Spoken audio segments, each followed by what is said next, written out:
Calling to order the regular meeting of the Wheeling Plan Commission for Wednesday, November 4th, 2020. Please stand for the pledge.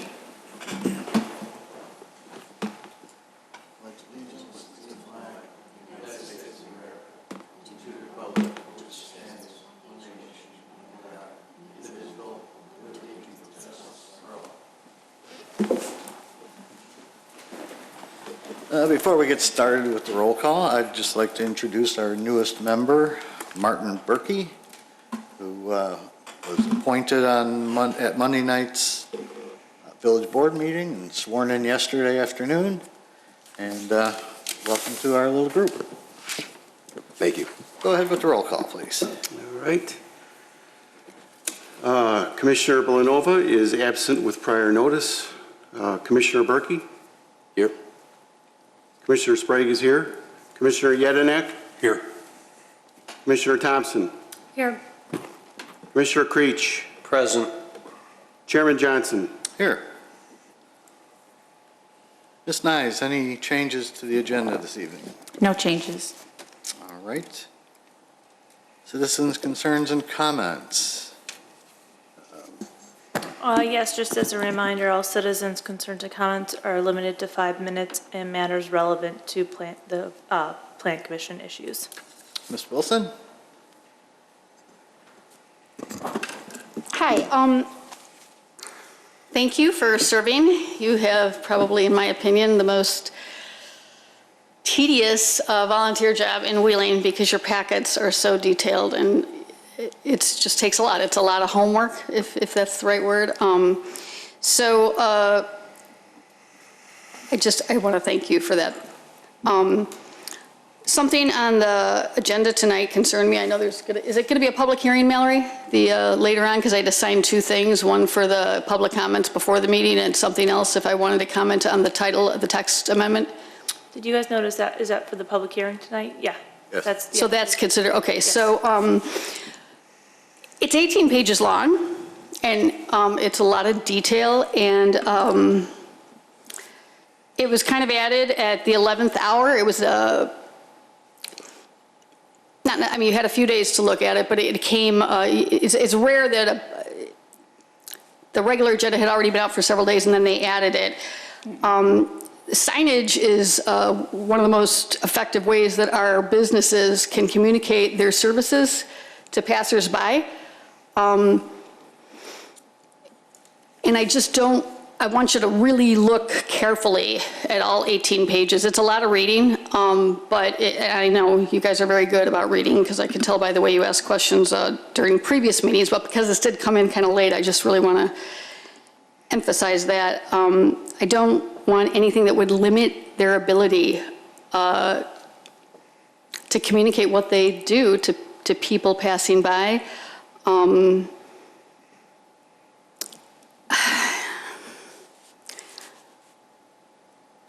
And also what the purpose might be behind it. I know they typed up what their purpose was. I would encourage members of the Plan Commission to really maybe take some time and get to know some of the business owners in Wheeling and ask them what their relationship has been like with the village of Wheeling.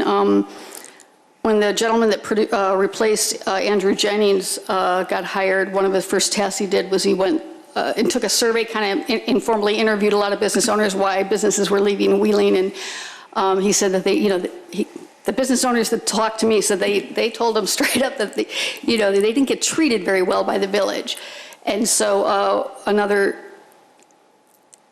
alert that I got was when they ding a business owner with a code violation and they charge money for it. The part-time fire inspector sent out group messages like he was so proud of himself that he dunged this one guy with some costly fines. And it just seems like sad when the customer becomes the opponent, because these people support our tax base, and if they leave, then more of the burden of the tax base falls upon homeowners.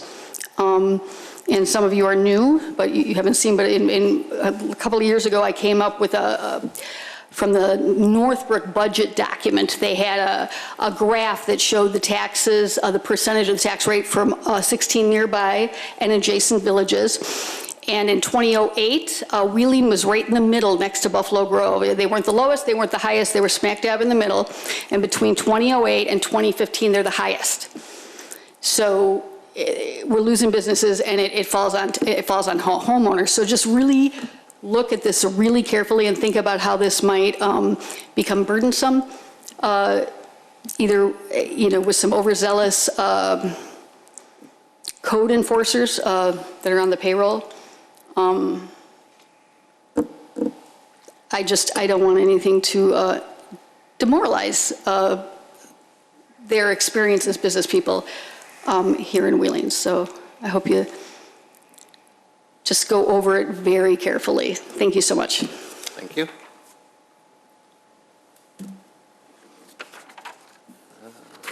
Okay. Consent items. Docket number SCBA 20-25, FedEx at 1430 South Wolf Road for a replacement monument sign. And docket SCBA 20-30, Cash Price Auto at 173 Wheeling Road for a wall sign. Do I hear a motion? So moved. Second. Motion by Commissioner Creech, second by Commissioner Yadinek. Commissioner Creech, Yes. Commissioner Yadinek, Yes. Commissioner Belanova is absent with prior notice. Commissioner Sprague is a yes. Commissioner Berkey. Yes. Commissioner Thompson. Yes. Chairman Johnson. Yes. All right. Items for review. Docket number PC 20-19, appearance approval for facade changes on the clubhouse at Mandalane Apartments, 500 Mandalane. Ms. Nice? This docket is for appearance approval for changes to the facade at the clubhouse at Mandalane Apartments. And I think we can let the petitioner explain this one. All right. Hi, good evening. I'm Ryan DeBarrio with the Interior Design Group. I'm the architect for representing the owner. This is the currently Pine Hill Apartments. I guess they haven't changed the name yet to Mandalane, but I'm sure you know where this is. So this is the existing clubhouse. It's located in between two large apartment buildings. You can kind of get a glimpse of one of them in the background there. It's right smack dab between the two. It's been in disrepair for many years. It really wasn't used. It was really just a community room and a fitness center, and it hasn't been used a lot. So right now they're using one of the apartment buildings as a leasing center. It's a new, relatively new owner. They switched over from condos to apartments. So the new owners come in. They're leasing out of a apartment building right now. So their first task was we're renovating the clubhouse to add a leasing office in the clubhouse, a small community room, and a new fitness room and new restrooms. And so we're pretty much gutting and redoing the interior. And the exterior is, as you can see, there's not much there. It's pretty nondescript. It kind of blends in. You almost don't even know it was a clubhouse.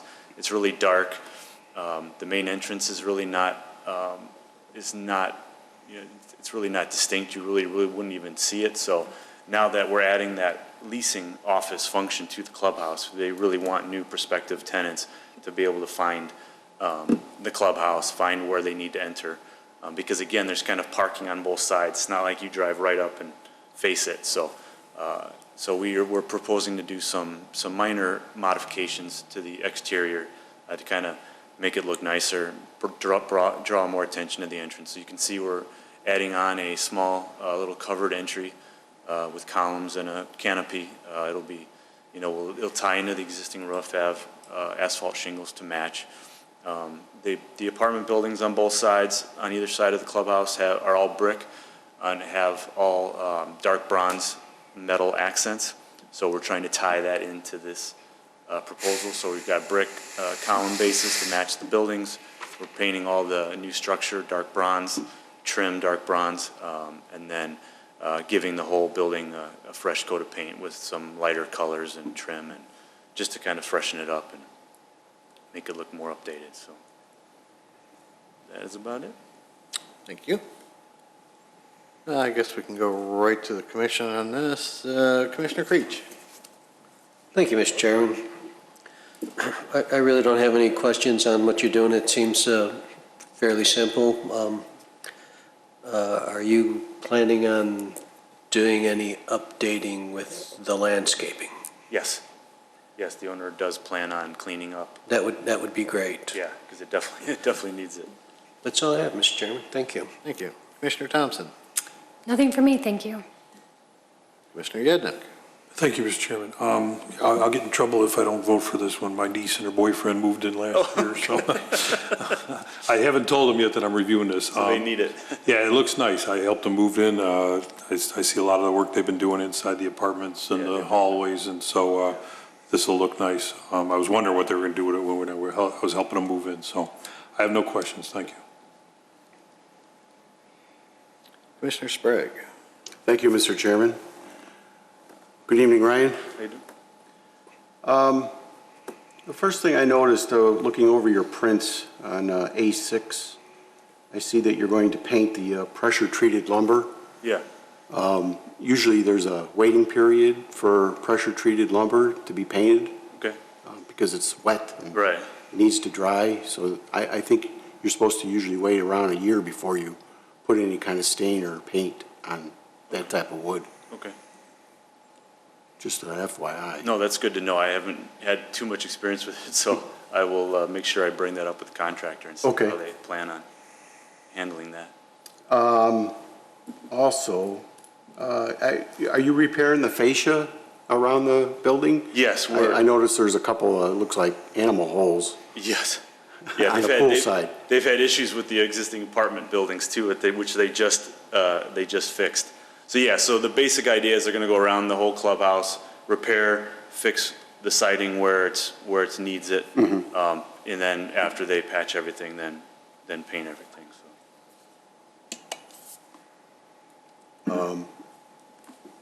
To piggyback on the landscaping, I noticed there was a few trees marked with a white X. Are those coming out? Did you know? or- Oh, say that again? There's a few trees around the building that have a white X on them. Is that marking I them to haven't even remove, noticed or- that, probably. I was curious Yeah, I why think they they've were had, marked. they've had a landscaper out there to look at everything and give them a proposal. So And then I there's a also, few things they can keep out there, but a lot of it is died. I also noticed there's looks like a dead tree over on the pool side, northwest corner. Okay, Might want to get rid of that guy too. right okay, away. I think they're gonna address, we've had discussions about updating that whole block of between, it's kind of surrounded by all the parking, that's kind of that little whole interior part where the tennis courts are and the playground and then the backside of the pool. That's all I have. Thank you. Thank you. Commissioner Berkey. No questions. And any questions I had were covered already. It's great to see the owners trying to spruce up the place. Yeah, for sure. We had another apartment complex come to us a little while ago that they were doing the same thing, so Yeah, it's. especially especially these days where people are spending more time Yeah, on property, right? so it's good to see this stuff happening. Yeah, great. We have no conditions on this, Ms. Nyes? No conditions. In that case, I would entertain a motion to approve PC 20-19. Thank you. So moved. Second. Oh, I'm sorry, wait a minute. Did we have another question from the commission? Oh, okay. Where was the second from? The second was from, Commissioner Yednick. yeah, Sure yet. Commissioner Sprague is a yes. Commissioner Yadnak? Yes. Commissioner Blanova is absent with prior notice. Commissioner Berkey? Yes. Commissioner Thompson? Yes. Commissioner Creech? Yes. Chairman Johnson? yes. Thank you. So I'll follow up with you tomorrow. Okay. Thank you. All right, next up, we have docket 2020-20. Text amendments to Title 21, signs of the Wheeling Municipal Code and associated sections in order to modify regulations regarding signs. I assume Mr. Docket- Dice doesn't have anything? Go ahead. Docket number 2020-20, the Village of Wheeling is seeking comprehensive text amendments to Title 21 signs of the Wheeling Municipal Code and associated sections in order to modify regulations regarding signs. A text amendment is an amendment to the map and/or text of the zoning ordinance which affects the whole village. In order to be considered for a text amendment, the petitioner is required to demonstrate through testimony to the Plan Commission at a public hearing that their request meets the standards of the village code, including but not limited to how the proposed text amendment is compatible with Title 21 and a comprehensive plan. Prior to the public hearing, the petitioner provides written statements meant to show that their request meets the standards for a text amendment as established in Title 21. The commission chairperson will typically direct that these statements be entered into the record without a full reading of them at the hearing. Based upon the testimony and supporting materials submitted, the Plan Commission will make findings in support of or against the petitioner's testimony and report those findings to the village board. Thank you. Ms. Nyes, you didn't have anything? The docket was published in the Daily Herald on October 20th. And it was also included in the original agenda that was published on October 28th and was not included as part of the addendum. Thank you. You are representing the petitioner, so. I am. Raise your right hand. And do you swear the testimony you're giving tonight to be the truth? I do. Thank you. And state your name. Yep. Steve Robles, Assistant Director of Community Development, Village of Wheeling, 2 Community Boulevard. Go up to the mic. Sorry, yeah, trying to stay in the box. I don't think. So tonight we have in front of you introducing the updated or new proposed sign code.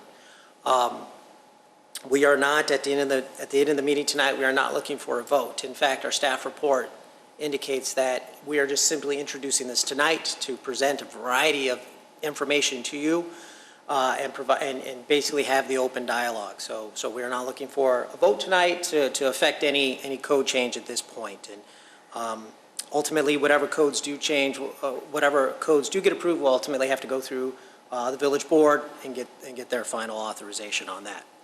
So going through, I'll go through a variety of various different points to kind of introduce you and get you familiar with the changes that are being proposed to the code and what is been presented in front of the Plan Commission.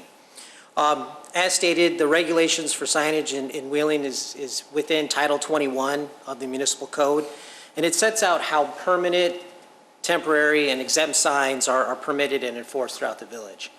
Over the years, the sign code has received gradual updates just based on various trends and influences and things that had to be reacted to address those various situations.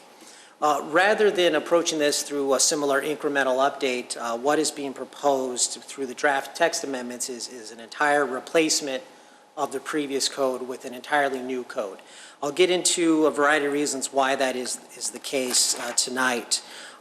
So starting off, staff's approach to these comprehensive amendments are based on kind of three guiding principles.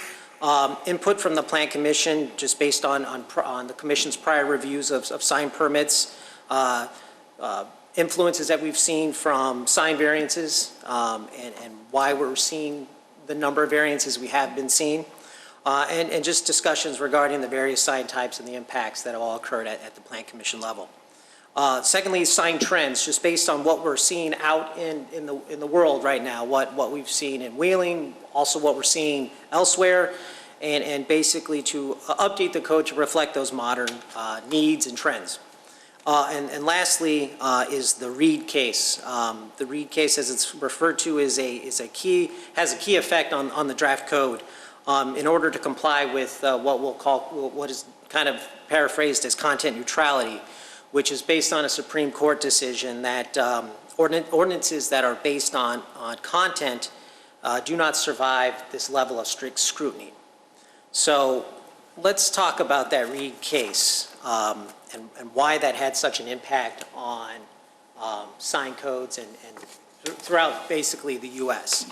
I'm going to try to paraphrase all this legal action, so Mallory may want to chime in, but I'm going to try to do my best here. But essentially, Reed versus the town of Gilbert, Arizona, was a 2015 landmark case that was decided again by the Supreme Court, which the ruling made the regulation of any sign based on its message subject to review under standards of strict scrutiny, which is one of the most difficult standards of judicial review, and one that makes nearly any content-based regulation unconstitutional. Clyde Reed was the pastor of Good News Community Church, which was a small church and conducted services in elementary schools and other buildings in Gilbert. And obviously to advertise their services, they placed out temporary signs, which are some of the ones you see on the image there. Pretty innocuous or pretty typical is what you would kind of see throughout various communities. And those signs were placed out in various locations, Saturday morning, and then were removed midday on Sunday. Well, these signs created an issue with the Gilbert's sign code. The church was cited on two occasions by the town, one for exceeding time limits when they were displaying those signs, and then failing to include the date of the event on the sign. Those two factors were required in the Gilbert sign code, and hence that's why they were received a citation. As it was reviewed, the town's sign ordinance actually had 23 different exemptions for various different temporary signs. And that's not uncommon. Our code, while it may not have 23, has various different scenarios that regulate temporary signs, exempt signs, things of that nature. So pretty common. So with that, obviously went all the way up to the Supreme Court, and writing for the majority of the court, Justice Clarence Thomas held that the town's ordinance was content based on its face, in light of the fact that the restrictions in the sign code that apply to any given sign depend entirely on the communicative content of the sign. Because the church's signs were treated differently from signs conveying other types of ideas, there was no need to really consider the government's justifications or purpose for enacting the code to determine whether it was subject to strict scrutiny. So essentially, the courts really made any regulation on sign based on its message subject to review under the standards of strict scrutiny. And so before this landmark case, most sign ordinances, regulated signs based on the content in order to determine the appropriate place, size, timing, everything else. As an example, a real estate sign. Most municipal codes will say a real estate sign is a temporary sign that's allowed under certain scenarios.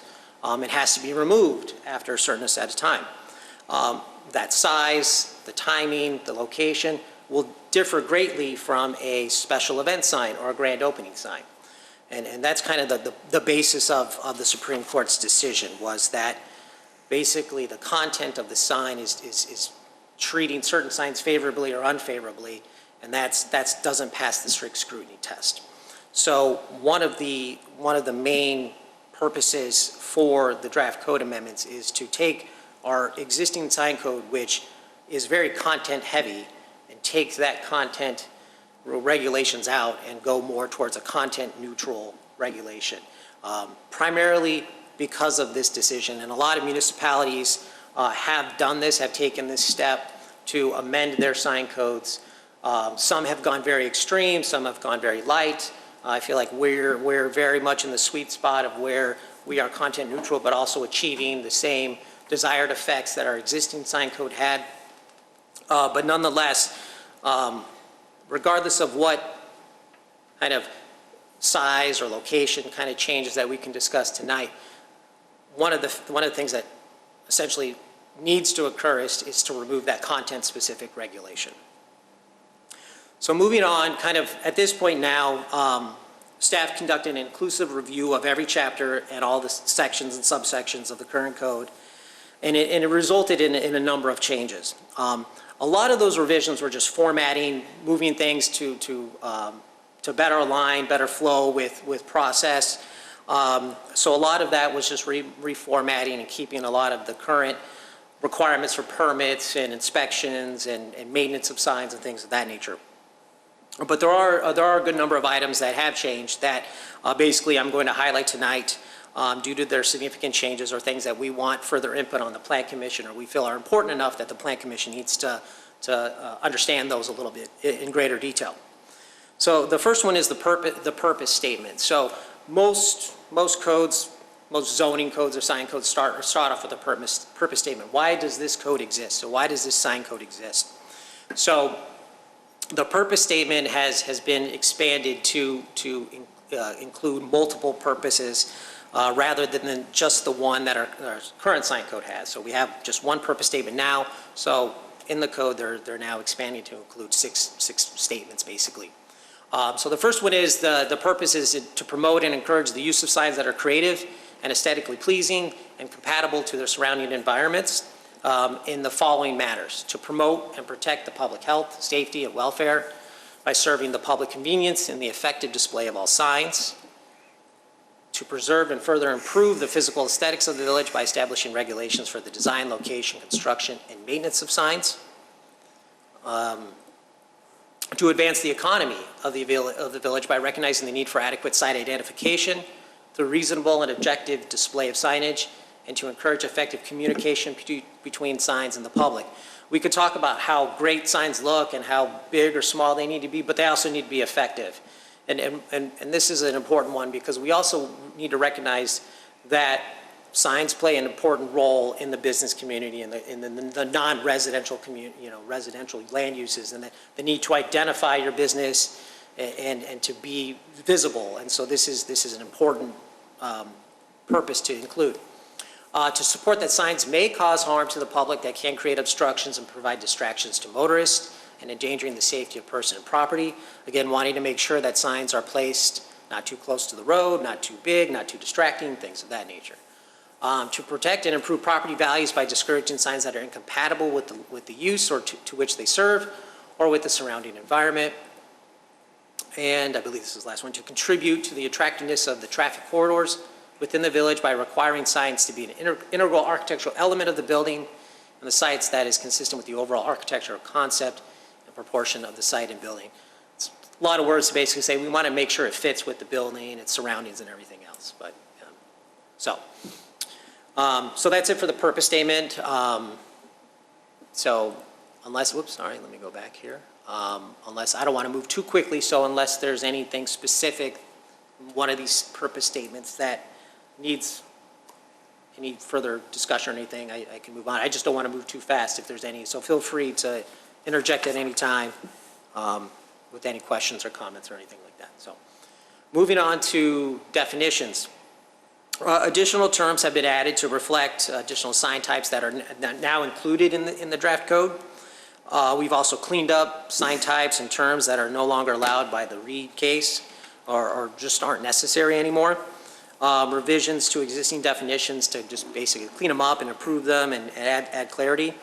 And while the current draft doesn't have any illustrations or images, the final version will have illustrations and images to just further reinforce what terms we're talking about and what type of signs we're referring to just help the user along. Steve, can you give some examples of the things that are no longer allowed by the Reed case? Yeah, sure. So as I mentioned, a real estate sign, a construction sign, a grand opening sign, those are all signs that were regulated based on their content. Because it advertised a grand opening sign, it was allowed to be up for 60 days. A special event sign was only allowed 4 weeks within a given calendar year. So we can't refer to signs like that anymore. We have to refer to them more generally as a temporary sign. And the business or the resident is allowed to put whatever they want on that temporary sign within the time frames that they're given. So the definitions don't need to include a real estate sign anymore. or don't need to include a grand opening sign, things of that nature, because there's no point to reference them anymore. They would all fall into the same time frame Exactly. limitation. Exactly. So moving on to administration and enforcement, this is a common section within many codes, basically how the code's going to be administered through staff, plan commission, and enforcement process in terms of permitting, inspections, things of that nature. So this section has received a lot of reorganization to more align with our current process.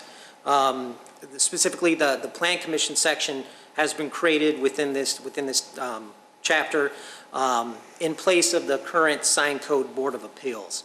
The plan commission serves a larger role than just kind of sign code board of appeals. You don't always necessarily hear sign variances. You also do, aesthetic review and things of that nature. So essentially, that was kind of overkill. We can just refer to the plan commission as the authoritative body of signage. So as a result of that, the Sign Code Board of Appeals chapter isn't necessary anymore, and a lot of the roles and responsibilities that were part of the Sign Code Board of Appeals have just been relabeled as the Plan Commission. So we didn't, I'll get into one major change in a moment, but the bulk of that has remained the same. Again, the bulk of the changes are to align with current practices. Staff has allowed, or has included language that would allow wall signs, awning, canopy signs to proceed to permit rather than require commission appearance review.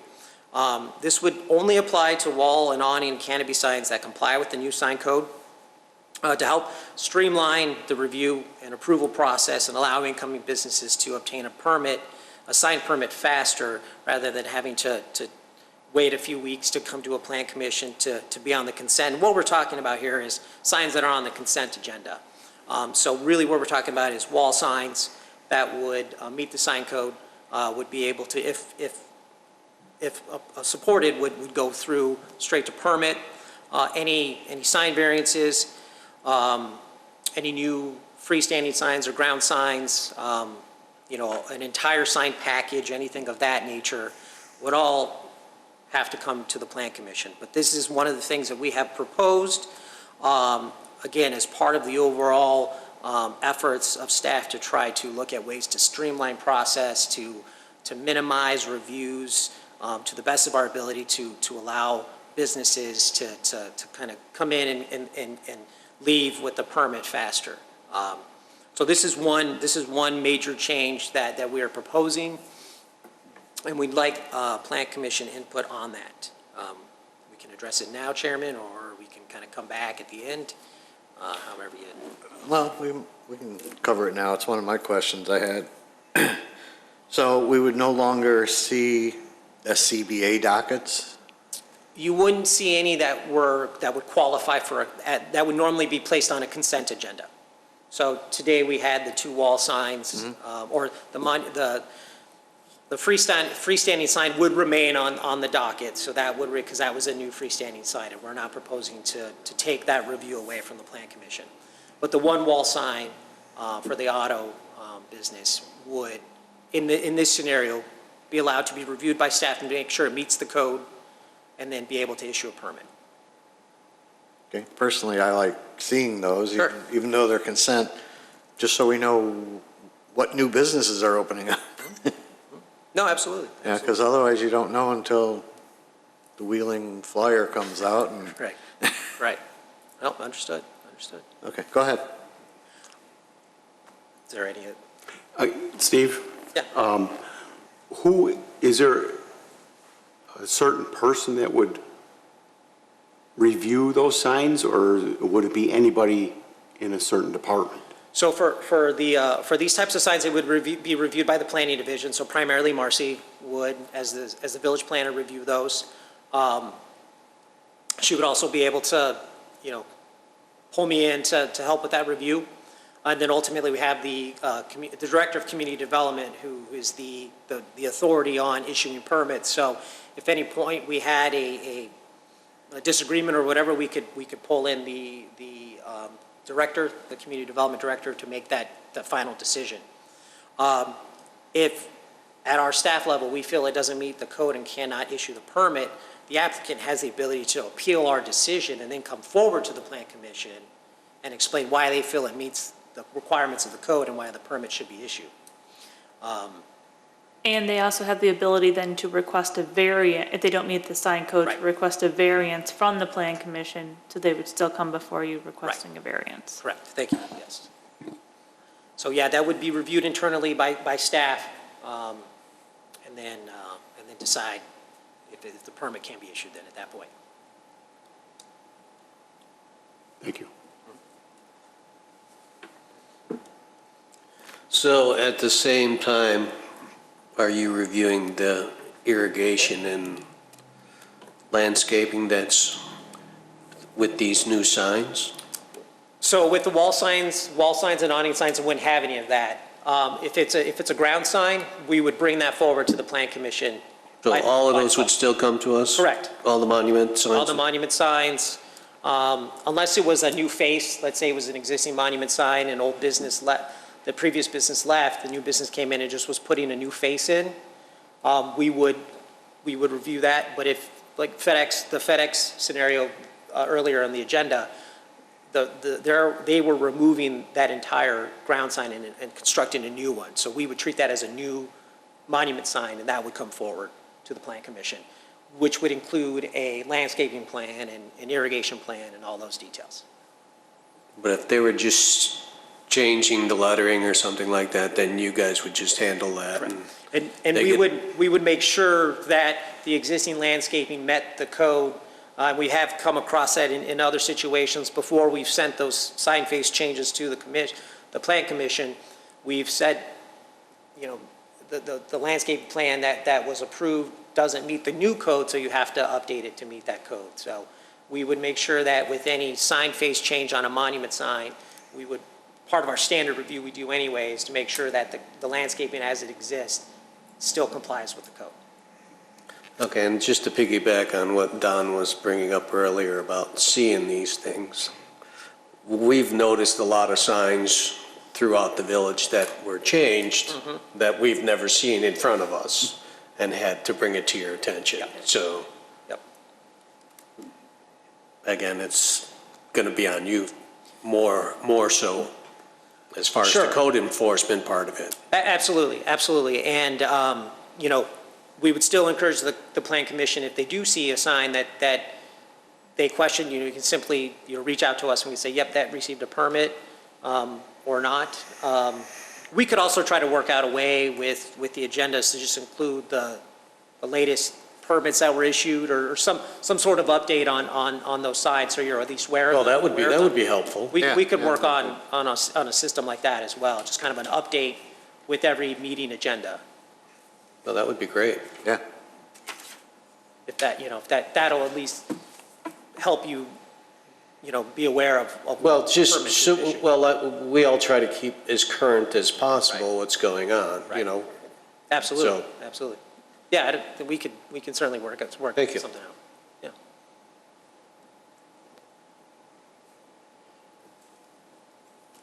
But you keep looking at us, but Mr. Chairman, we're going to go through one by one, we're going to get to make our comments at a certain point, right?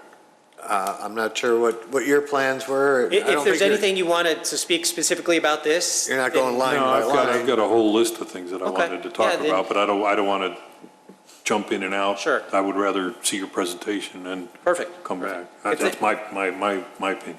Gotcha. No, So- if there isn't anything else on this particular proposal, what we'd like to do is, if the Plan Commission agrees, when we bring forward the final version, this would be part of the draft code. So that's, Which one, the SCBA? allowing wall signs and wall signs, awning and canopy signs to, if they meet the code, proceed straight to permit rather than coming to the. I was going to talk about those when I had my turn, unless we want to jump into them now. I was. Sure. Go ahead, because. What's that? Go ahead, because. All right, canopy, I'm Somewhat not informal. quite sure I understand the definition of canopy. So awning and canopies are very similar, but an awning is typically the fabric awning that you would see, a fabric shade awning that you would see over a window. Right, I know we approved one of them for the little law office at Correct, 83 correct. and And a Dundee. canopy is more either like an architectural feature or also more of an entrance, covering over the entrance. That's typically flatter, more of a structural element rather than a decorative element. And so we're seeing a lot more canopies than we are awnings. And so the canopies are kind of part and parcel with awnings. They're treated very similarly in terms of their sign area and everything else. So it's just a different kind of. I guess my opinion on both of those would be, and I don't know if this is getting into the REIT issue, but limit what can be included on those. Like, I could see the awning signs, the awning becomes to me part of the architecture of the building. It's kind of it gives it some design, some style. And if the applicant didn't have to come before us and it went crazy busy and all of a sudden they got their name, their hours, their phone numbers, all that kind of stuff on an awning sign, I don't think I would want to see that. So I don't know, is there a way where you could just say awning signs and canopy signs have to just be limited to the name of the building? Or is that stepping into REIT territory? I don't know how the rest of the commission feels about it, but I think if it's going to be a non-reviewed item, it could really get out of hand. Sure. Possibly. Sure. The issue with limiting that is that it could be turned to say that the awning signs are being treated differently than the rest of the wall signs. So because a business owner decides to put an awning up, they're limited in what they can put up that they wouldn't be limited with the wall sign. And let's just say there is a scenario where the awning is their only option. So now we're saying that because the awning, for whatever reason, that the architecture of the building just lends itself to an awning and not a traditional wall sign, then they are going to be held at a disadvantage regarding the content of what they can put on that awning that a regular wall sign wouldn't be subject to. Well, is there going to be anything else then that's going to help to control the aesthetics? I mean, is it going to be the allowable square footage where Yes. if all of a sudden they tried to cram too much in, the text is going to be so small, Yes. they're going to defeat the purpose of having a sign? I mean, Yes, so one of the changes that we've made to the awnings is that currently in the code is the awning size requirement is the same as a wall sign. So a business owner could install an awning in place of a wall sign and have the same size requirement. The intent of awnings is not to be in place of a wall sign or what it is it's to supplement the business and to one, serve as an architectural feature and then it could also provide some signage on there. So one of the proposals is that with the awnings, it's limited to the size of the sign that you can put on the awning is limited to the size of the awning, not the size of the building. So right now in our code, an awning sign it's based on the frontage of the building. So you could have a very large building and that would allow for a very large awning sign. In the draft code, you'd still have the same allowances for the wall sign. Same, you could have a 200 square foot wall sign. But the awnings, the allowable signage is based on the size of that awning. my other concern, I guess, with awnings and maybe canopies would be the same, is that, just in my experience, awnings are generally made out of fabric, or they're made out of a material that's going to wear a lot more than a plastic or a metal or a lighted wall sign.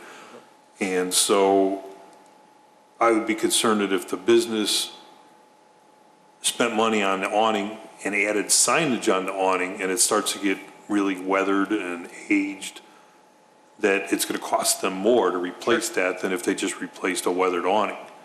And so, then we could end up with, they're going to be hesitant, I think, to spend the additional money because now they have to have a custom awning. It's not just, most awnings are custom, but it's got to be lettered and stuff, so that's probably going to add to the cost. Right, and I guess I would rather have that, leave the awnings and the canopies back under our purview. Okay. Well, so the intent of an awning or a canopy sign is not to serve as the main sign, the main wall sign. But you just said that there could be conditions where that might be their only option. That might be, but there, again, we have to be uniform across every, But if that was their only option, then, and we had the review, then we could say we want them to make it out of a more permanent material that's going to age better. Sure. Instead of a fabric, a canvas fabric sign that's going to get weathered, faded, Right. and wind torn. And if the awning was their only option, they could ask for a variance to try to increase the allowable signage, because in that unique scenario, they've demonstrated that they've got a unique situation that other commercial properties don't have that could support the variance.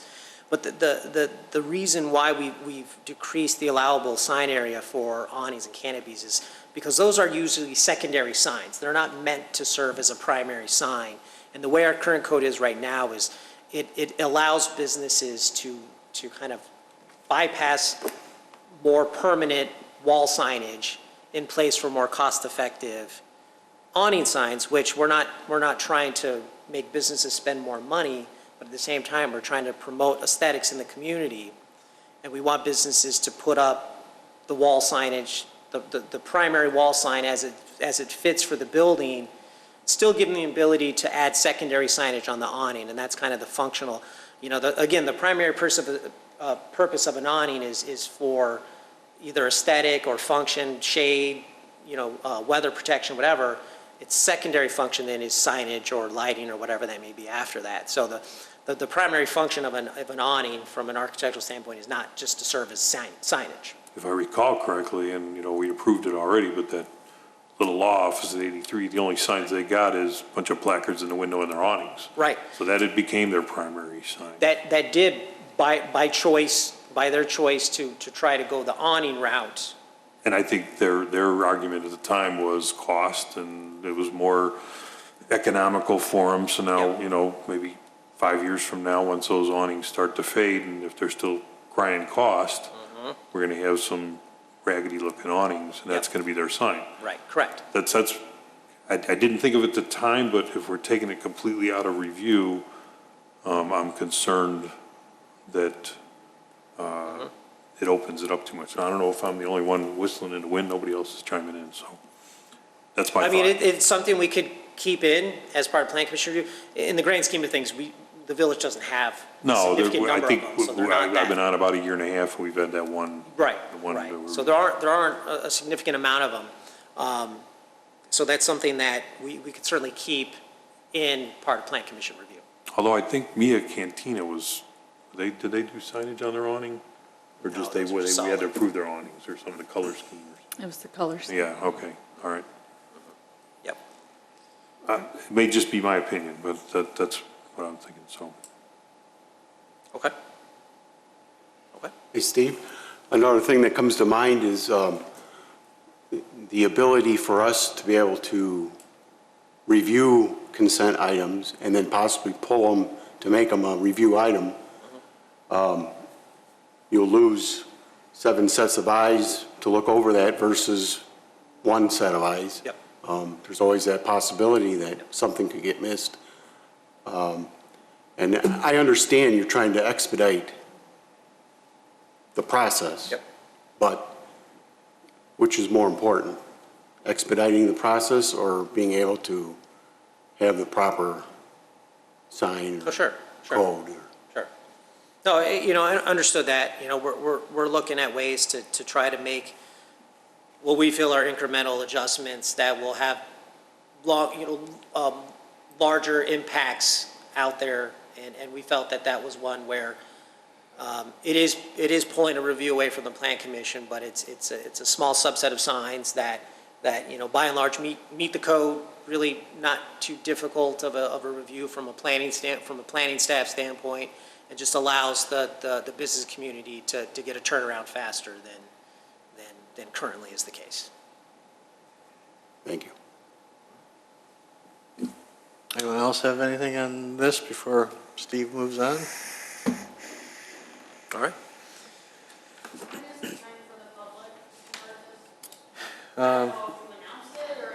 It's usually after the petitioner finishes the presentation. Right. And then before the commission does all the general comments. You haven't missed it. Okay, so moving on to non-conforming, we're still within the administration and enforcement section of the code, of the draft code. We have the non-conforming and abandoned signs, which is a new section that better establishes code regulations for non-conforming signage and what is permitted regarding maintenance and/or the loss of non-conforming status. Also, the current abandoned sign regulations have been relocated to this section, and all these adjustments have just been for improved organization. So now we have a little bit more defined or more pronounced area where staff can go to help businesses regarding an existing sign that was installed maybe 50 years ago and what they can and cannot do with that. But we do have some provisions in our current code right now, but they're kind of buried, and this is again to help improve the overall function of the code. Prohibited signs. So the prohibited sign section has been created to kind of identify and have it be a clearinghouse for all types of prohibited signs in one single location, rather than being split between residential districts and commercial and industrial districts that is the case with our current sign code. One of the items we wanted to just kind of get input on and make sure that we continue this or not continue it is the outlining of windows with neon tubing or string lights. It's currently prohibited, and it does remain prohibited in the draft code. And although this isn't widely found in the village, there are a small number of commercial businesses that have done this. And staff wants some direction on if we should continue to prohibit this, or if the Plan Commission is willing to remove this from the prohibited, and it's just lighting that people border their windows with. It's not signage, it's just neon lights or the LED lights, and nowadays they're LED light strips that go around the windows. You see them with certain types of commercial businesses. Leave it prohibited. This is just commercial.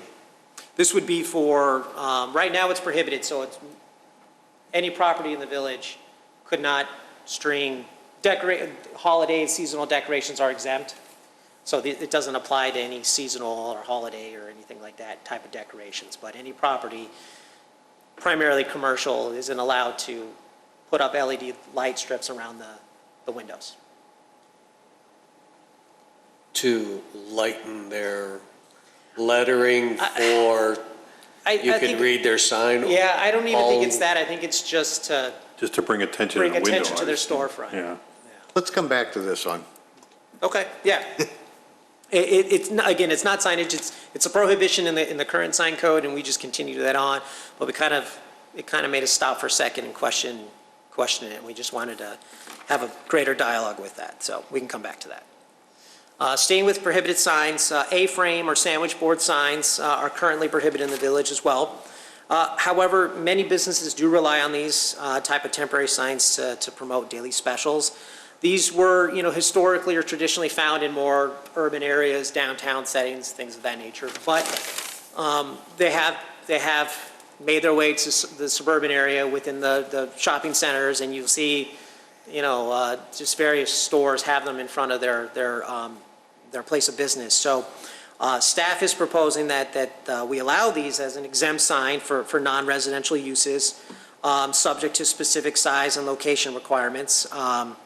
Specifically that they may not be placed along the street frontage, so they can't be put up along the street, and they must be located within 5 feet of the building entrance during operating hours. So again, just kind of thinking of a way to allow businesses to have a little bit more flexibility in signage. These are kind of pedestrian-oriented signs, so they're not meant to be along the street, so the code doesn't allow them to be on the street. They have to be within front of their business during operating hours. And that's so if you're driving within a shopping center and you drive past that store, you may be able to catch a quick, promotion or special or whatever. And it's really only when you're within that center, again, as a way to just further allow for businesses to promote daily specials. So as an example, say, I know Market Square is closed, but Market Square would not be able to put one of those sandwich board signs out by the sidewalk. Not by the sidewalk, The only no. place they would be able to do it would be put it close to the building. They can go no farther than 5 feet from their entrance, their customer entrance. Is that 5 feet from the, like if I'm looking at the entrance, is it 5 feet to the right or left or 5 feet away from? Either way, obviously, if they put it in the middle of the parking lot and a car could hit it, that's on them. But it, we just want to, they have some flexibility to move it, but you figure tenant space, ranges, very small inline tenant space could be, 22, 25 feet wide, so 5 feet within that is still within their leased space. You don't want to go too far out because then they can start putting their signs in front of other people's businesses. Is that in, So now- is that in the revised code? Where is that? Is that in the revised code, or are you just asking? Yes, it's part of it's currently prohibited, in the current sign code, it's prohibited. It's identified as a prohibited sign. We have proposed to put it within the exempt sign section, so business would be able to do it, they don't need a permit for it. If we see one that's out on But the it's not street. in the draft we got. It is. Should Is be. it in the draft we got? It is, it's In in exempt. 2105.030. What? Section 21.05.030 is number D as an exempt sign. Okay. Oh, you calling it a sidewalk sign? Okay, Yes. all right. Okay, it is So would different name. they be able to put it on the sidewalk, though? So there is the sidewalk, usually there's a sidewalk, if you think of Lynn Plaza, there's the sidewalk along each tenant space. So that would, Which is not very wide. no, so they'd be able to put it within that sidewalk area, but they wouldn't be able to put it in the public sidewalk, has to be on private property. They wouldn't be allowed to put it on the public sidewalk along the street frontage. So it'd have to be close to their Well, I property. was just thinking about maintaining a proper width for, say, someone in a wheelchair. Yeah. Or just, people walking side by Yeah. side. So if they're putting a sandwich board up, they can't restrict it to under 4 feet or so, or, But when they're up in the Something. city, they're on the sidewalk, they're on the actual sidewalk. Yeah, in the city, it's- So if you go to our station area plan, the master station area plan, they're encouraging us to create storefront environments. Sure. And in that case, if we were gonna restrict it, the flip side, if we're gonna allow them, we should probably be allowing them somewhat on the sidewalk with maybe some limitations, because if we had a bunch of street fronting restaurants and cafes, they would be at a disadvantage if they couldn't use this type of a sign. Well, if they're closer to the street, though, they have that presence that's right up along the street. So a lot of, these are, in a suburban setting, these are for, again, these are pedestrian signs. So even in the city, you don't really see them as you're driving by. You see them as you're walking by the various shops and restaurants in the city. Same effect here is that if you're walking from one store in a shopping center to another one down the way, as you're walking, you can see the store has But it. in the city, they're right on the sidewalk, and that's what I'm saying, if we go to the Right. station area plan down the road, we might want to consider allowing them on the sidewalk. Yeah, if we get to that point, but right now, we don't have that scenario, and so one of the things we don't want to, as All right. staff, we don't want to encourage is you have a large frontage along Dundee, for example, and you have just these A-frame signs, one after the other, and I'll they're be dead by the time the station completely area plan remote is built from anyway, the so- business, so. Okay, Like a good example would be within town center. That is a pedestrian-oriented development, walking around to inner businesses, and people are walking from business to business and having these out there. Yeah. right, yeah. Near like the me- door of Mia's like the Cantina. daily special for Arctic Spoon or Mia's Cantina, those kind of things. Yes, that's exactly. Okay. They're not meant to bring you into the center, into the shopping center, but once you're in there and you're experiencing that center, it's to, you're there, so then all of a sudden you can see the promotions or the specials once you're in there. Okay, move along. Okay. So then, sticking with prohibited signs, again, this painted wall signs are another sign that's currently prohibited, but it's a reemerging trend within commercial businesses. The Plan Commission saw this, I believe, about a year or so ago with the KFC Taco Bell rebranding. When they updated their building, part of their new corporate branding included a painted signage. As staff gets contacted by prospective businesses looking to either rebrand or come into the village, one of the things we're starting to see more of is painted signs. Raising Cane's is not within the village, but I know that they're coming into the Chicagoland area, and they have painted wall signs just pretty much in every restaurant they do. So as a result, staff has added painted wall signs within the permanent wall signs regulations. So no longer being prohibited, but in the permitted wall sign sections, you can do your standard channel mounted wall sign, or you could choose to do a painted wall sign as well. And it'd be subject to the same size, location, everything else. So they wouldn't be able to have any more square footage of signage? Correct, correct. Okay. And I'll get to the allocation of sign area further in my presentation, but yes, a business wouldn't get more sign area because they're doing a painted wall sign. It would have to be part of their allowable wall signage.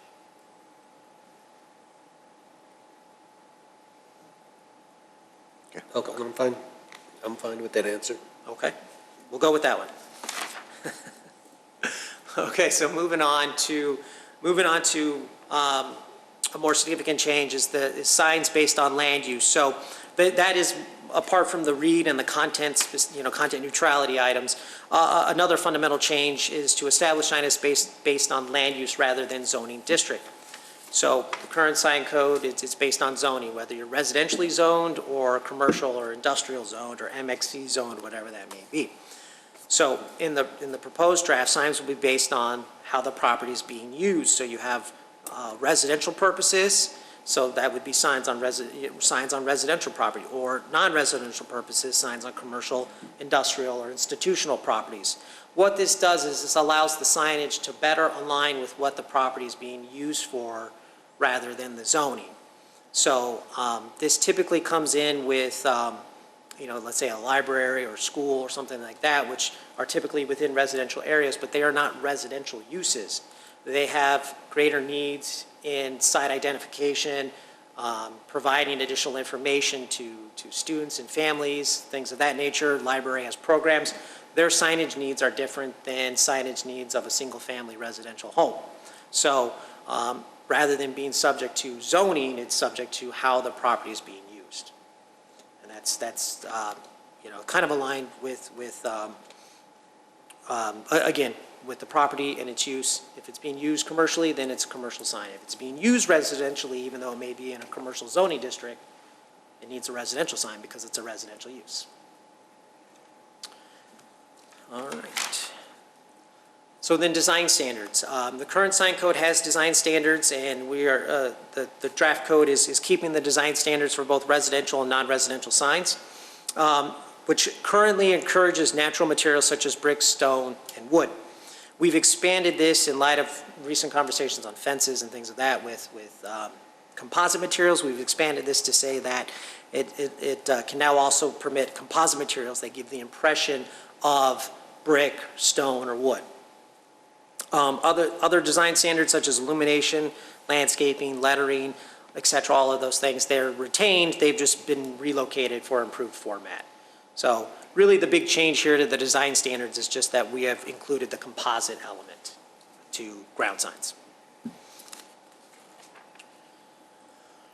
Moving on to non-residential signs. So within the general design standards, I talked about how we kept illumination. So for non-residential signs, we've added regulations specifically for electronic message center signs, or EMCs, LED signs, reader boards, whatever you want to call them. The code calls them electronic message center signs. So the regulations have been added for illumination standards, and in staff's research, there's the International Sign Association, and they did a research publication in 2016, which was nighttime brightness level recommendations for on-premise electronic message center. So the International Sign Association, it's an association that not only works with sign installers and the sign industry, but also with municipalities to kind of come up with regulations that make sense both for the municipalities as well as for the sign industry.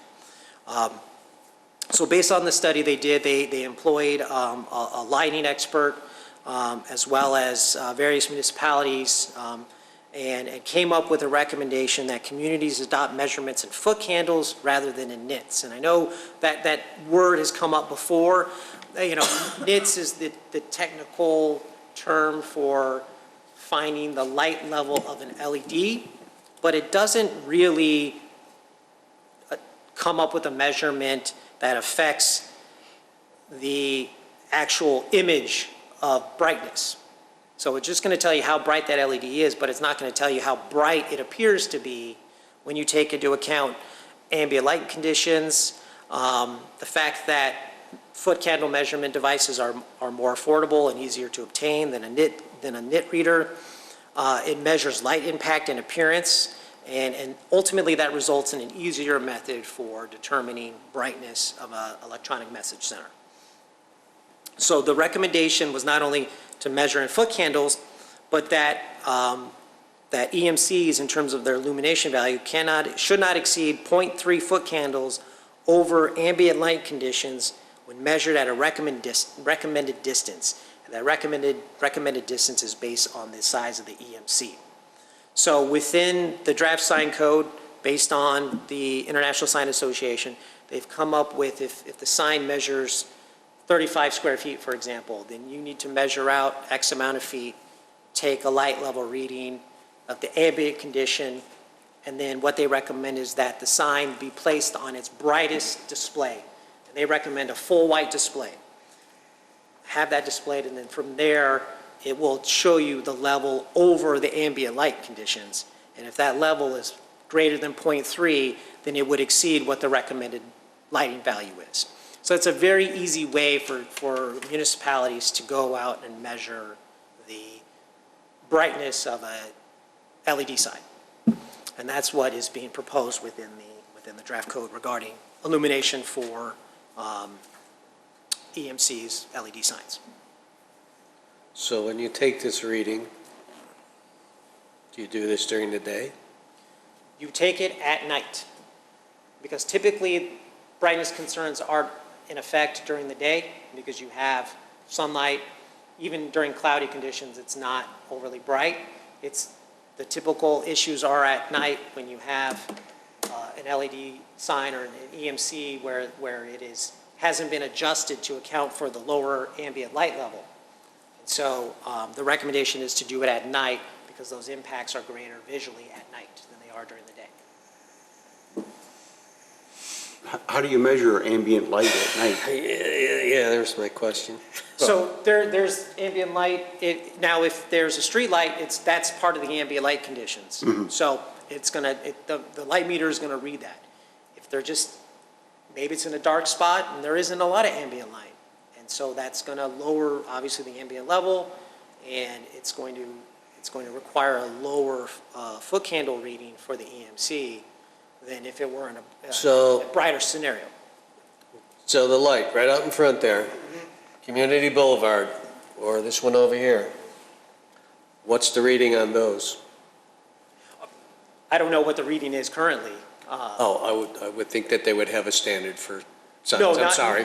No, so the table is just basically providing you the parameters in terms of how to get that reading, how far you need to be away from the sign, everything else. So obviously the larger the sign, it's going to have a larger light level, so you have to be at a certain distance away.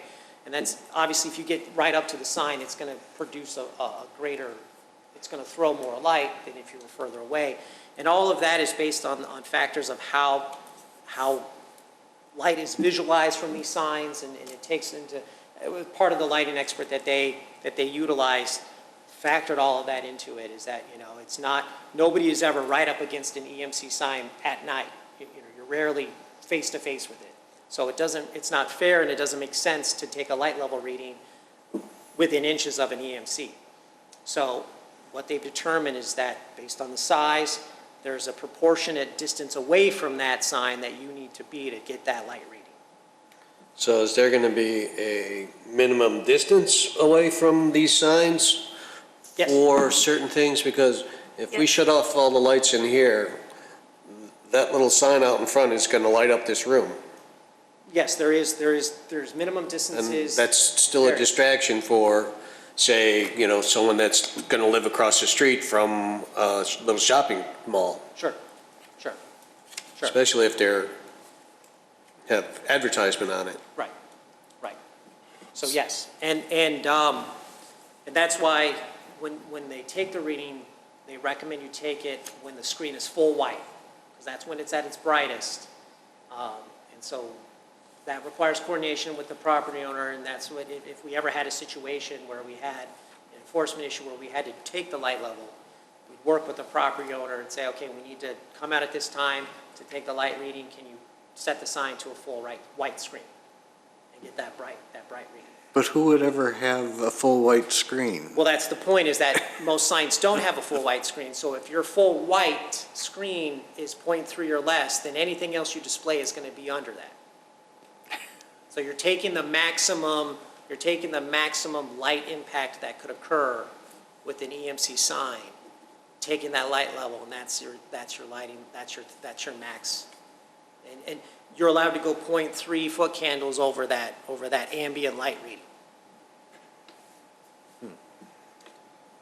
So this would be similar to what we use for the parking lots? It can't be greater than, The 0.1 at the property line? The zoning code uses averages for lighting, so there has to be an average light level, and then there's a variety of factors that go into parking lot lighting. Kind of the typical thing would be to minimize the light level at the property line. This is a little different, where you're setting very specific standards for, based again on that size and the distance away you need to be from that, establishing an ambient level first, and then seeing how much the sign contributes over that ambient level. So it's very specific light reading requirements for this scenario. So this 0.3 is the standard? It's the recommended standard. It's the International Sign Association's recommended standard.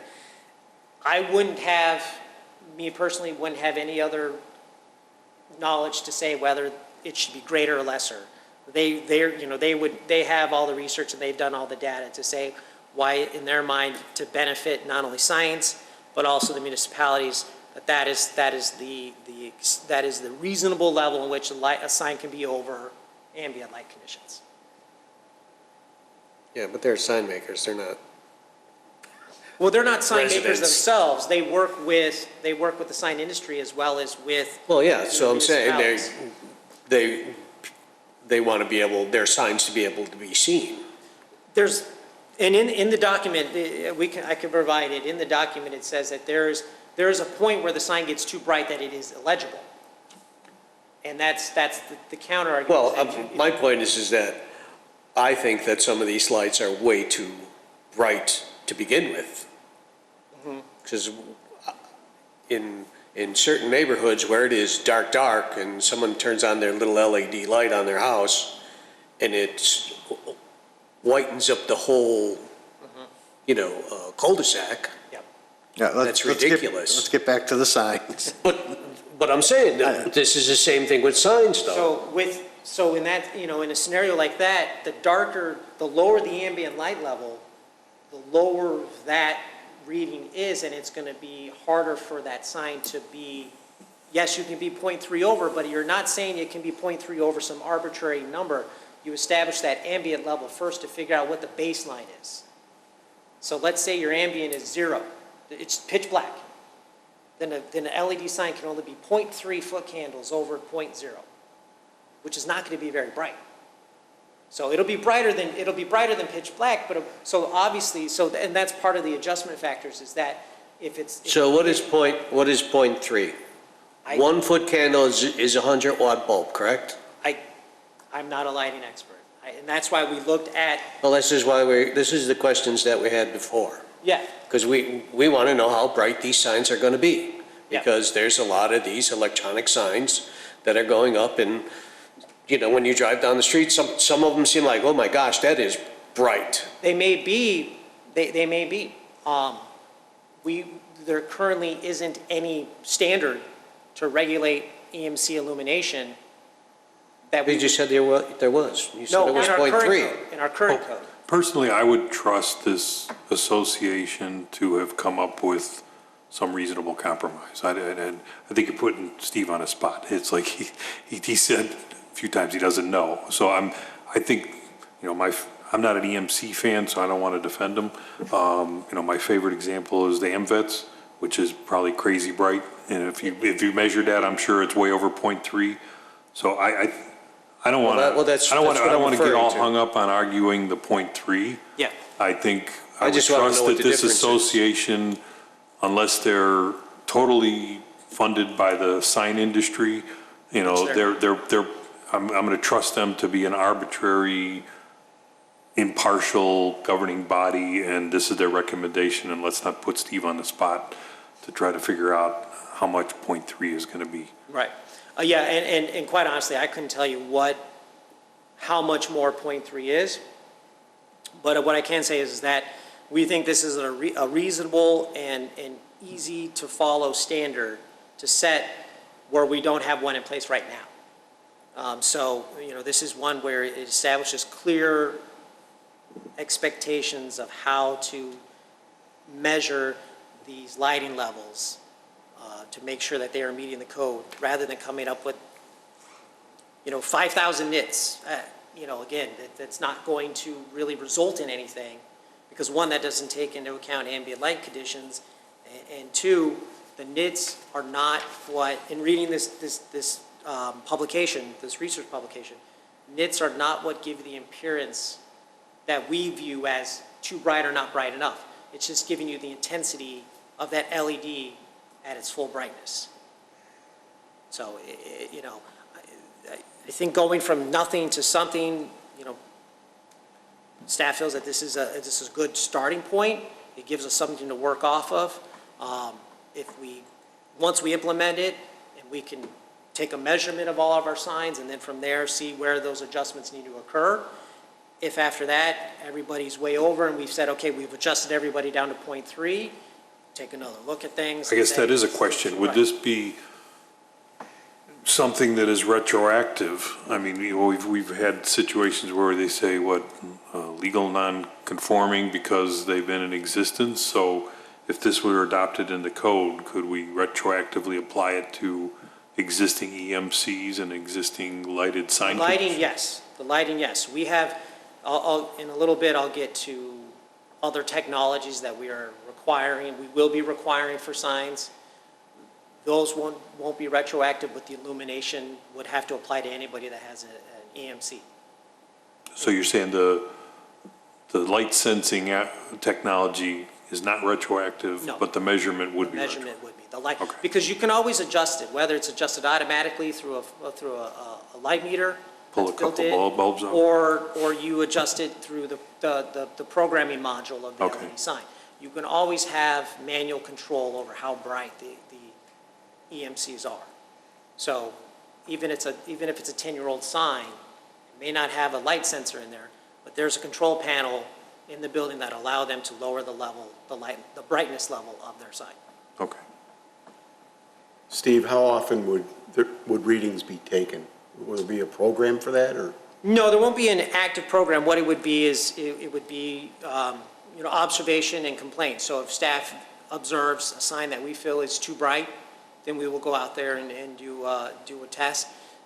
Also, if we receive a complaint, then we will go out and do the test as well. I think it may be worthwhile to kind of see how this, if it's a concern of the Plan Commission, how this measures up, to kind of do a test without a outcome, just to gauge, not for enforcement purposes, but just to see how it stacks up, how it works in the real world. Right. If it works for Wheeling, and then we can do that out there in the real environment, see what comes back, and go from there, if that's what the Plan Commission would like to see. But yeah, in terms of enforcement, it would be observation and any complaints that we see. Thank you. or receive. So just so I'm clear, so that would we only be I guess, acting on instances where there was a complaint, or how are we gonna No, if staff also observes. observe it? It's easier now that it gets dark earlier. It's going to be a little bit more of a challenging when doesn't get dark until about 7:30, 8 o'clock.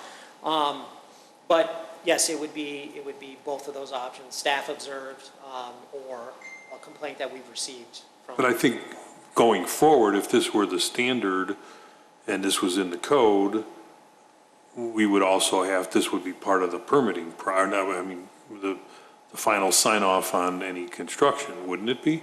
I mean, would be. wouldn't the village proactively be going out, maybe only dealing with the existing on complaints or observations, but if we're signing off on this, shouldn't it be tested before we say, okay, you've got an approval, the sign met the standard?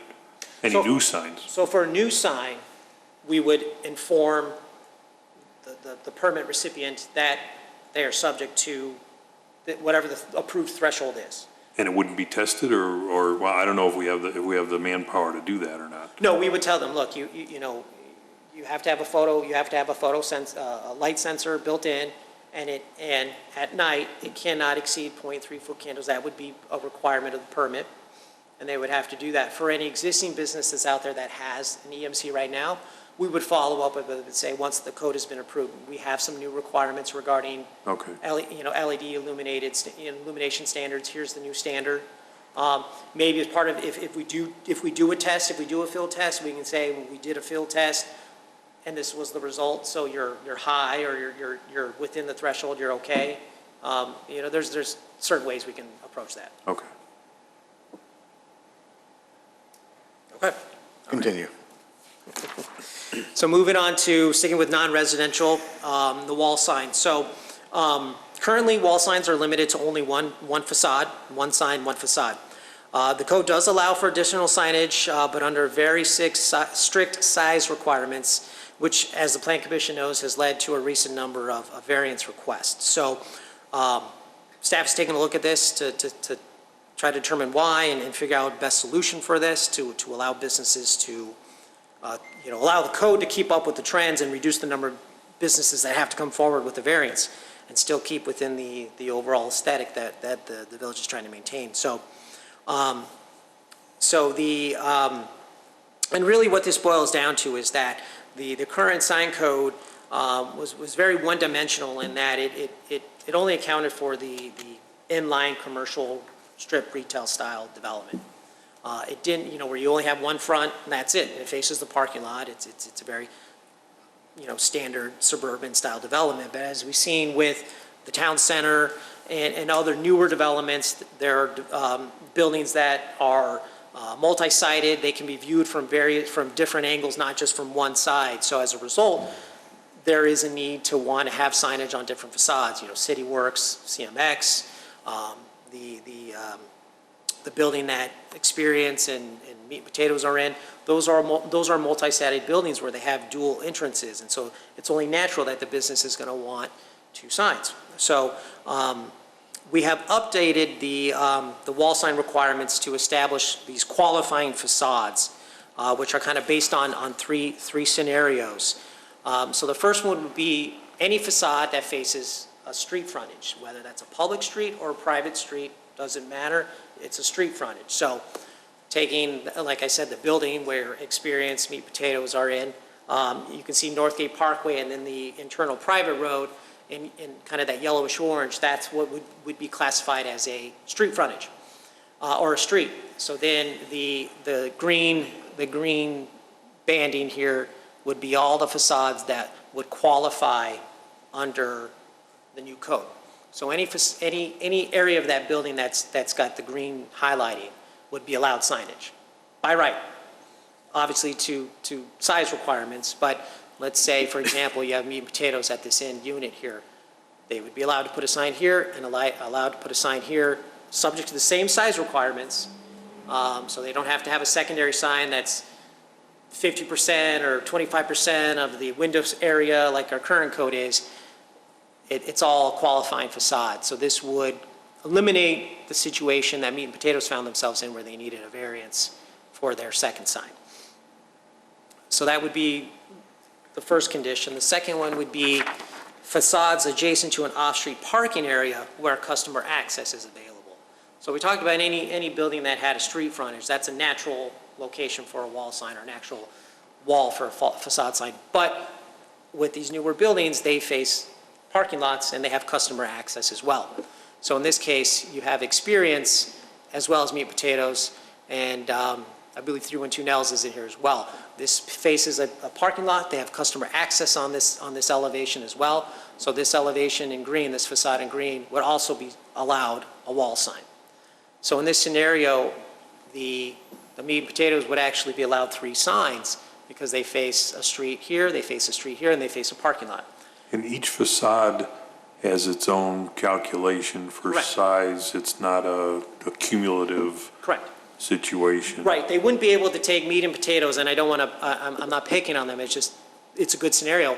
They wouldn't be able to say, we don't want to put we prefer not to put a sign here, so we want to take that sign area and put it over here to double it. They wouldn't be able to do that. If they elected not to put a sign on that facade, that's their. I was thinking more of a situation where Meat and Potatoes put a sign on all 3 of their facing, and their signs had to be smaller because somebody in the center only had 2 facades. No, so this is So for, each facade is a standalone calculation. right, if this were a single tenant, then if this were a single tenant building, then it would only apply to them. But yes, it's the facade that they lease or occupy. Yeah. So then the third scenario, and you can see, sorry, I go back here. So the first one, so it would be like our code is right now, 1.5 square feet for each linear foot of qualifying facade. So Meat and Potatoes is roughly about to here, so it would be 1.5. We would measure that frontage, and 1.5 times that would establish their wall sign area for their east facade. Same thing here, that we would measure the south facade, and 1.5 times that would establish their wall sign there. And then in the third scenario is facades that are adjacent to an off-street parking area where customer access, it should say, is not available. I think you just didn't jump to the Next one, slide. okay, where customer access is not available. So let's go across the street to CMX where they are facing a parking lot, but they do not have any customer access here. They have exits, emergency exits, but there is no way to get into the theater on this facade. Still doesn't mean they shouldn't be allowed a sign because that's where their primary parking lot is. So they would be allowed a wall sign, but because there is not customer access, what we've done is we've cut the allowable percentage, or we've cut the allowable signage in half by 50%, because again, it's not their main facade. They do face the street here, so they would be allowed a main sign on this facade at the standard size, 1.5 times the linear frontage there. But this facade would be eligible for a wall sign, and it would be 50% of the max sign allowed. So let's say the max sign allowed by code is 400, and we're retaining that. So this facade here would be allowed a 200 square foot wall sign by right. They could certainly ask for larger, but they would require a variance and have to go through the process. So between these 3 scenarios, we feel that this is a way to address the various different facades and scenarios that newer commercial buildings are coming up with to allow for adequate signage for these businesses, to account for the multiple facades, and would reduce the amount of variances that would come forward to the Plan Commission. And these situations would be automatic, or they would probably be part of our consent agenda? So it would, if they're wall signs, and the Plan Commission agrees to remove wall signs from Plan Commission review, then they would just be subject to staff review. If everything stays as is and all signs come to Plan Commission, then these would all just be consent, because they met the code. Okay. So sticking with non-residential wall signs, one of the other things that we have changed within the draft code is allowing the business to distribute their allowable wall sign amongst that facade. So we've established that, a facade, a business would be allowed 1.5 times the linear measurement of their facade. The code says right now you can only have that one wall sign.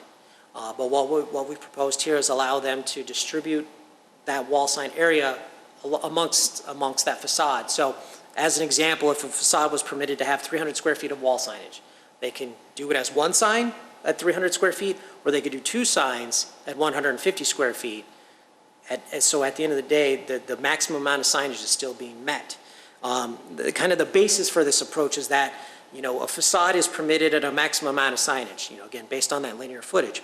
Whether that's used for a single sign or broken up into 2 or 3 signs, the overall sign area for that facade is ultimately being met. So again, if meat and potatoes here was allowed 300 square feet and they wanted to do meat and potatoes separately, just because that's the way it was, and they did 150, they would be allowed to do that. Again, this is not increasing the amount of sign area that a business would already be allowed to have. It's giving them greater flexibility to distribute it amongst their facade. So at the end of the day, the business is allowed a little more latitude of where they can place the sign, but it's not increasing the overall signage that would ultimately be on that building. I should know this by now, since I've been on this for about 1.5 years, but when I was reading through all this, it got me thinking, how do we actually do that measurement? So using your example, if I spelled out the word meat, do I draw a rectangle around the whole word and that is my square footage, or is each letter standalone? So within our sign code, we establish what the measurement, how to measure ground signs, wall signs, things of that nature. So for a wall sign, it's the kind of the smallest geometric figure you can wrap around the word. Okay, so all the spacing, everything is all included in. So if they Okay. combined it together, we would take the overall thing, but if they decided to split it up, we would take meat and we would take potatoes, but we wouldn't take the space in between. So you draw an oval, rectangle, square, something. Yeah, depending on the shape of the Something to sign. contain the whole logical sign. Correct. Okay. Correct. And then let's say like City Works, for example, they have City Works and then they have the logo in between. So that's 3 elements that make up the overall sign. So City is one sign area, Works is another sign area, and then their logo is, Oh, and then, so it's just that combined area that results in their total wall signage. okay. So Steve, does that apply to what we were discussing earlier with awnings? No, this is just for wall signs. Okay. Just for wall signs. Okay. All right, so in addition to staying on wall signs, there's been a number of changes there. We've added new language to establish wall signs for any secondary business that's located within a primary business. So the sign area for a secondary business cannot exceed 10% of the max sign area allowed for the primary business. Plus any remaining signage that the primary business is not using or the principal business isn't using. At the end of all of that, at the end of the day, the secondary business sign cannot exceed a total of 100 square feet. So, Could you give an example of what you mean by a primary? yes, so or secondary? CMX, for example, their CMX, they have their sign, but then they have CMX Stone, which is the name of their bar lounge area. Okay. So that would be, it's not, yes, it's all under one business, but they're being marketed as 2 different things. So that CMX Stone would fall under a secondary business sign. And then would be, you can also think of it as, you'll see gas stations that will have, it'll be a BP, but then they also have a Dunkin' Donuts in there. The primary business is the BP gas station, so they're allotted the full signage. Dunkin' Donuts is a secondary business, so they would be subject to the 10%, and then whatever BP didn't use up in all of their sign, they can then apply to That's that. what I was wondering. So if BP used up the max, Dunkin' Donuts can't sign? Or It would just be 10% of the max. Okay, so they get some allowance no matter what? Correct. But if the 2 of them would negotiate together, try to figure out. Yes. BP's going to have to give up some signage to get Dunkin' Donuts a little Correct. bit more. Correct. Okay. Walmart as well. Walmart has Subway inside of it. Target has Starbucks. So those secondary businesses would be allowed to have. So I guess the final answer, you're never going to exceed 110%. No, well, you would see 100% for. No, I said you're never primary. going to exceed 110%. You wouldn't be able to exceed 100 square feet. For the secondary, no, I'm saying 110% of the. Right. Of the allowed. I'm saying. Wall Correct. sign. Correct. If BP used 80, Dunkin' Donuts would have 30 left because they got 20 plus the 10%? Yeah. Okay. Yep. Okay. So we're done with wall signs. Now let's move on to ground signs. This section has been renamed from freestanding signs to ground signs since they're more commonly referred to as ground signs. So it's just more simple, and that's what everybody refers to them as. The ground sign regulations have been cleaned up to remove the content-based regulations. However, the size, height, location, landscaping requirements, those all remain the same. So just some cleanup there. Changeable copy signs. These are within ground signs, but regulations for all changeable copy signs, which include EMCs, have been combined into one section. So it's all within in a combined area, a combined section. And the bulk of the changes to changeable copy signs relate to EMC signs, which establish now, minimum time frame, what images can be displayed, and a light sensor. So what is being proposed is a minimum of 10 seconds between each display, regardless of what it is. Currently, there's only a 10-second duration that only applies to video displays. So if currently an EMC out there right now, if it has a video and it's displaying it, it's only allowed to display it for 10 seconds, but it can display any other message longer, shorter. It's only the video display that's subject to. Well, then I think you need to reword this then. So you're not really talking about 10 seconds between displays. You're saying 10 seconds for the display. No. Between applies to me that I pop a picture of Mickey Mouse, I take away Mickey Mouse, I wait 10 seconds, and I bring up Minnie Mouse. No, it's not talking But that's about what your language says. Is it says between displays, sign displays, not the transition of signage, so. But no, that is between. I would say you'd say a maximum or a minimum. I would word it to say that Okay. the image has to be displayed for a minimum of 10 seconds before changing. Sure, we can wordsmith that, yeah. But the overall purpose is to establish a minimum time frame. So we don't want to have a flash. Flashing, Right, yes, you don't want it less than that. I'm not an So EMC They can fan. certainly do it longer, but they can't do it less than 10 seconds for each display. Moving on to static images, only static images are proposed to be permitted, so no more animation, which includes the transition between displays. So one of the moves here is that EMCs would only be static images now, not allowed videos. This is one where it would not be retroactive. You knew I was going to ask about that. This would only be AMFETs, to new right? signs, because those signs got approved to do those things, and we would be effectively, modifying their approval. So they'd all be like the village sign out here, which is very dull. Technically, the village does have animation between displays. Yeah, but I Dull is good. Dull is defining good. animation is something that has to be done, because, I can see the synagogue one here. Yeah. And I don't know that I would consider it animation. Sure. To have a cloud background when the time and temperature is on there. Well, animation would be not. Well, the clouds move a little bit. Yeah, I was going to say, it's not characters or cartoons, or it's the moving of the display. I have my personal preferences, but again, this is based on Plan Commission input. So, one of the things is to say to minimize its impact is to minimize how much it flashes and moves and things of that nature. Yeah, but you're taking away all creativity. If you can't even use a transition of. Sure.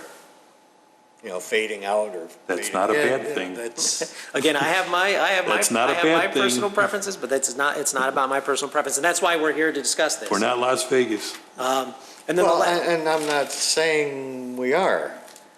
I know some signs go a little too far, but. Now, we did add in the code that if a business wanted to apply for a variance to allow for animation, they could do that. Every time they change it? No.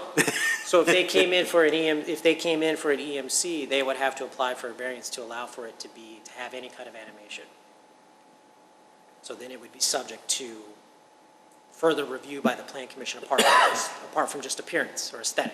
But then you would have to come up with some kind of definitions of the type of animation that would be allowed. Well, they would need to present what it is they want, what kind of animation. Well, the software for these signs has animation Yes, transition built into it. yes. So that's for discussion, as well Yeah. as the EMCs must include a sensor or similar device to automatically determine the ambient condition, one, and then two, automatically adjust the brightness based on that ambient light condition. So that's where that previous discussion we had about the light level, is that the sensor needs to establish what the ambient condition is and then be set to be only 0.3 above that.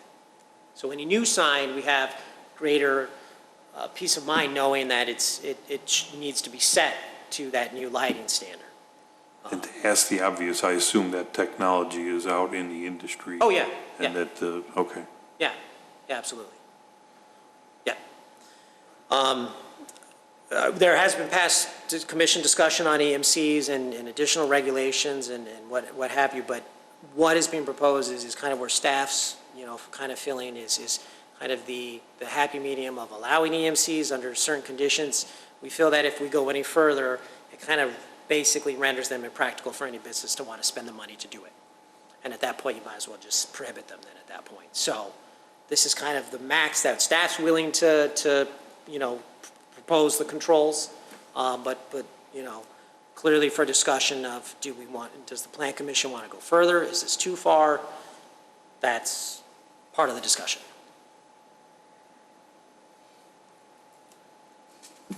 Okay. When are we going to do that? Let's continue to get through Okay. your presentation. Yep, okay, sure. So sticking with changeable copy signs, one of the other changes is that we've adjusted the size of the permitted size of changeable copy signs. Currently, the maximum sign area permitted is 25% of the total ground sign face area. However, what staff has done is increase this from 25 to 50%, since the current 25% limitation paired with the maximum sign area right now of 100 square feet for ground signs often results in an overall larger sign structure in an effort to maximize the changeable copy sign area. So the end result is a larger ground sign than what the business really initially intended to do in the first place, and larger than what the village ultimately wants as well. So by increasing, it kind of sounds counter, but by increasing the percentage of changeable sign area, the same size changeable sign area can be achieved with an overall smaller sign structure. So an example of that is, let's say a business has a desired EMC size of 25 square feet. Right now, with the current 25% limitation, the ground sign needs to be at least 100 square feet in sign area. So they would have to maximize their sign area in order to meet that 25% requirement. By bumping it up to 50%, now they can still achieve the 25 square foot EMC size, but only have to build a 50 square foot ground sign. So that is the reason why staff has proposed an increase in that sign area to ultimately reduce the amount of sign structure that is going to be built. And the reality is that most of the businesses are going to make the changeable copy, whether it's manual with the old-fashioned letters or whether it's an EMC, they're going to want to maximize that sign area. They're not going to want to have to build a large structure just to get that. So what this does is, again, it overall reduces the overall bulk of the sign to a smaller area while allowing for ultimately the same size sign. All right, so awning and canopy signs. I know we had some discussion on this. I didn't want to advance ahead, Commissioner Yednick, but here's kind of an example of an awning and a canopy. So the Applebee's is what we would call a canopy, where it says neighborhood grill and bar. And then you have your traditional awning over there in a half circle shape. So we've essentially just clarified and added some regulations which establish maximum sign areas, which we talked about, as well as eligible facades, which we talked about as well.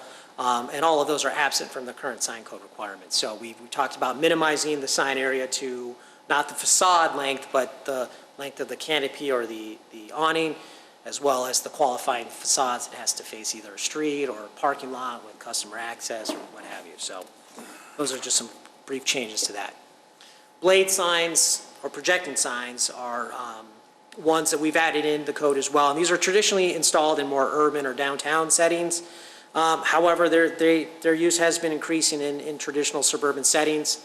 The code right now doesn't have any language at all for blade or projecting signs.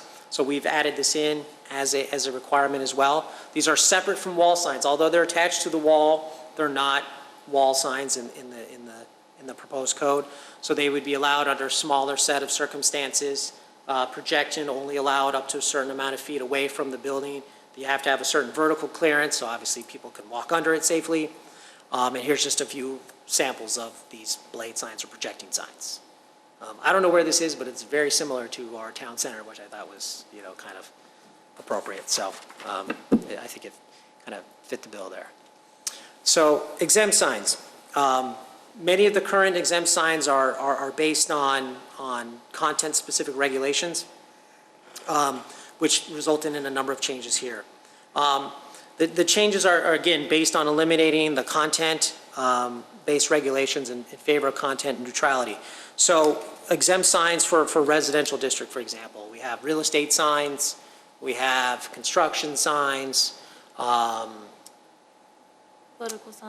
Political signs, thank you. That's Garage I sale. don't know how I forgot I'm just political reading signs. your No, I know, notes. yeah. Yeah, oh, yeah, there they are, political signs, things of that nature.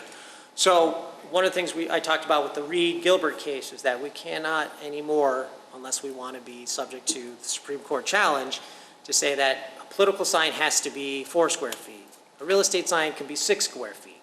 We have to basically establish one size that applies to residential properties and one size that applies to non-residential properties.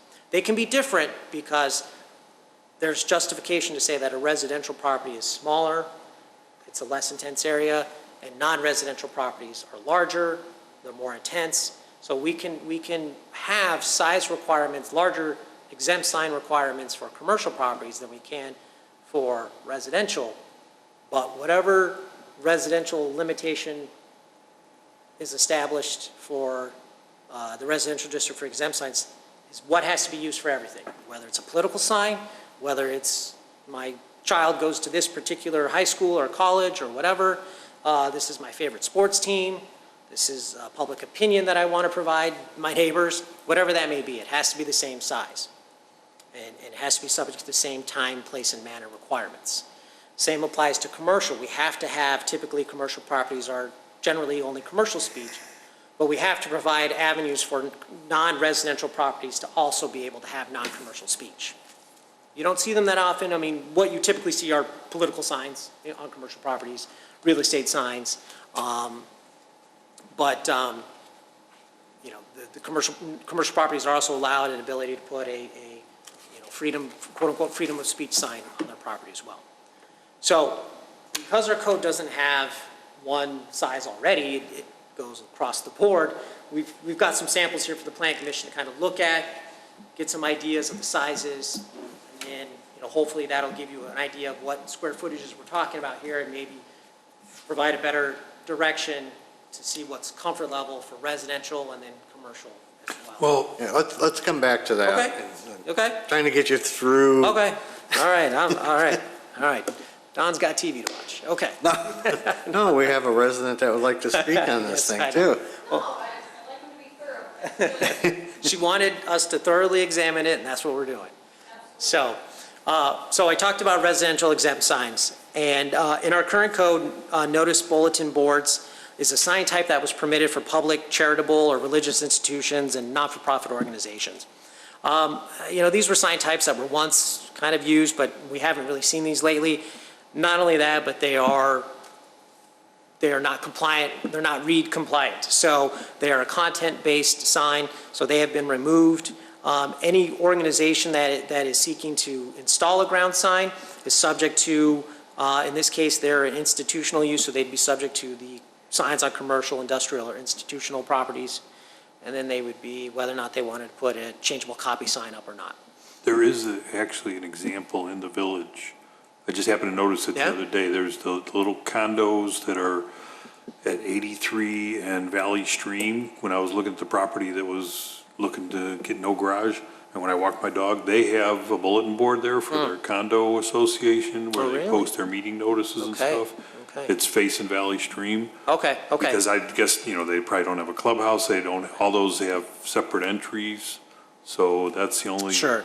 I don't know if we want to completely restrict them, because there might be. Well, we have some other provisions about kind of internal signs that I'll get to in a little bit.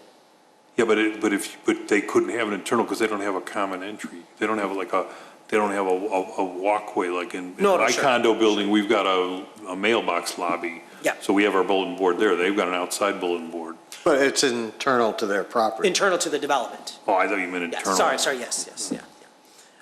No, that's a good point, though. It's a good point, thank you. Second one would be development signs. This was a sign type that was also permitted for the marketing and development of vacant lots in residential districts. So again, this was removed because there was a content-specific regulation. Basically, this type of marketing is more appropriate as a either temporary or exempt sign, based on the requirements there. So those have been removed for residential exempt signs. Moving on to non-residential exempt signs, window signs. So the current size requirements for window signs is overly complicated, and it's not clearly understood by businesses, and it's hard for staff to convey what exactly the code is intending to serve. So this was a good opportunity to look at that and clean it up, provide some clear established requirements. So basically, to simplify it, you have businesses are permitted to occupy a maximum of 50% of the total combined window area, and I'll get to what that is. If it's a single pane, let's say a business just wants to use a single window, then they can occupy more of that window pane because it's just a single window, and that could be up to 75%. These are kind of, we stuck with these easy 50, 75, because those are easy to easily visualize for staff and inspectors. Individual windows that make up the overall combined, cannot apply the 75%. They can't say, oh, well, this is an individual window and that's an individual window and everything else. So to just kind of get around that 50% requirement. So here's a graphic to kind of show that. So let's say business one here just wants to put a window sign just on the single window pane here. So that they would be allowed to cover 75% of that. Business two wants to utilize their entire window frontage here. So they would be subject to the 50% of the overall window area. They would not be able to say, well, I want to do 75% of this window and 75% of that window, et cetera, et cetera. It's all counted as one. And then this is just identifying what a single window pane is. So that kind of is a clear way to establish window signage. One of the other things we added in there is that any window covering that doesn't have any signage, it's just either semi-transparent or opaque. We've seen it at some of the gaming cafes where they put up the kind of opaque screening. We've said that that's exempt because it does not contain any signage. It's just more like a window film. It's more of a kind of a shade protection or privacy thing. So we have added that in the window signage as well. What about when they're opaque but still have signage on them? If it has signage, then they're subject to the... Like meat and potatoes? Yes, yeah. If it has anything that qualifies as a sign, a logo, an image, anything that's commercial speech, then it would be subject to the requirement. But if it's just a solid, semi-transparent window covering, then they're not subject to the 75 or 50% requirement. All right. Non-residential exempt signs, we've added a couple of exempt signs, so handheld signs and people in costumes. Fortunately, we haven't seen too many of these in Wheeling, but they have been more prominent in other areas of the country where you have people on the corner with the signs and everything else. So we've added this in just in the event that it does come to Wheeling. We at least have provisions for it and we're ready for it. So it just basically establishes, the where and the how these signs can be located, basically on private property, and they have to be in front of the business. They can't be walking down the street 500 feet away from the business they're trying to advertise. The additional one is signs not located or intended to be viewed from the street, such as, service-based signs, vertical clearance signs, reserved parking signs, apartment office sign, to Commissioner Yednick's point, the association billboard. These would all fall into this category where they're not installed to be viewed from the public way. They're not intended to be, they're not intended to be the main business identification sign. They're really only viewed once you're in the property. Jiffy Lube, you pull in and you see they'll have like bay 1, 2, or 3. Those numerical numbers, those are really incidental. It's part of the business. It's not site identification. It's not commercial signage that they're getting around or anything of that nature. So we've kind of added that and provided some more clarification to that. Temporary signage. Many of our current temporary signs are based on content-specific regulations, which also resulted in changes as well. Basically, these changes were eliminating the content-based regulations is what that was. So it did eliminate a few commercial temporary signs.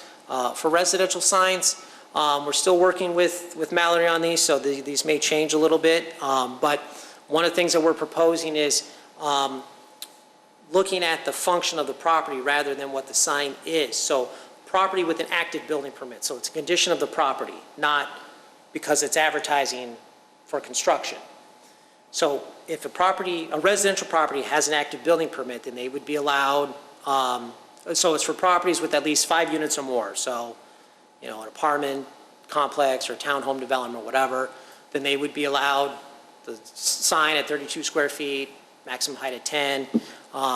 These size and heights and everything, those are already in our code right now. We've just kind of modified them a bit to fit more within the READ requirement, hopefully. Hopefully, for Valerie's sake. So again, if it's a single-family home and they have somebody redoing their roof, that'll just fall within the standard size requirements that I talked about earlier. So otherwise, properties that are larger obviously have greater signage needs, and it would be based on whether or not they had an active building permit. The second one is uses receiving an occupancy permit. So once it's been permitted, but now they're looking at occupancy and they need to advertise leasing or rent or for sale, whatever that is, of those individual units. Think, the one, Uptown 500. Same thing. They would be, again, it's a condition of the property, not what the sign says. And they would be allowed one sign, 32 square feet, 10 feet tall, things like that. So again, there's really no difference between, we're not giving this sign, this type of sign, more signage than the permit sign and everything else. They're the same, it's just there's different conditions under which they're allowed. So that's for residential temp signs. Now, non-residential temp signs, been updated again to remove those current content-based regulations, kind of one size fits all for all temporary signage. However, staff has added inflatable signs and feather type signs as permitted temporary sign types. It's a little harder to come up with an area for an inflatable or for a feather sign, as we're calling them. So we've established just a height requirement, 10 feet. So these are feather signs. They're currently prohibited. They're not allowed by businesses right now. We are obviously relaxed right now in the current COVID situation and helping businesses out with temporary signage. Under a normal scenario, not COVID, we would not permit these signs. All temporary signs have to be rigid material, which this is not a rigid material. We've seen the use of these. We think under controlled situations, they would be they could be appropriate. Again, what staff is proposing is 10 feet in height. You can see the first image, the various sizes they have. This is a 10-foot tall one. This is kind of a common one, what it looks like out in the wild. And it would only be allowed for one per business. Has to be on private property. So the controls are is that, a cell phone store wouldn't be allowed to put 5 of them along the frontage. They would only be allowed 1. At 10 feet tall, that would be what their allowance is. And these would require permits? These would require a temporary sign permit. Yes. So how long would they be able to keep it up? They are They allowed. keep it up overnight? Yeah, they can keep it up overnight if they like to. Maximum of 30 days. So yeah, they get a maximum of 30 days within a calendar year. They can break that up into 1-week intervals. If they decide to put it up for 5 days, it still counts as 7 days. So they basically get 4 7-day, approximately 7-day timeframes, which is what our current temporary sign requirement is as well. I didn't know what the feather signs was, although my golf organization uses one of these.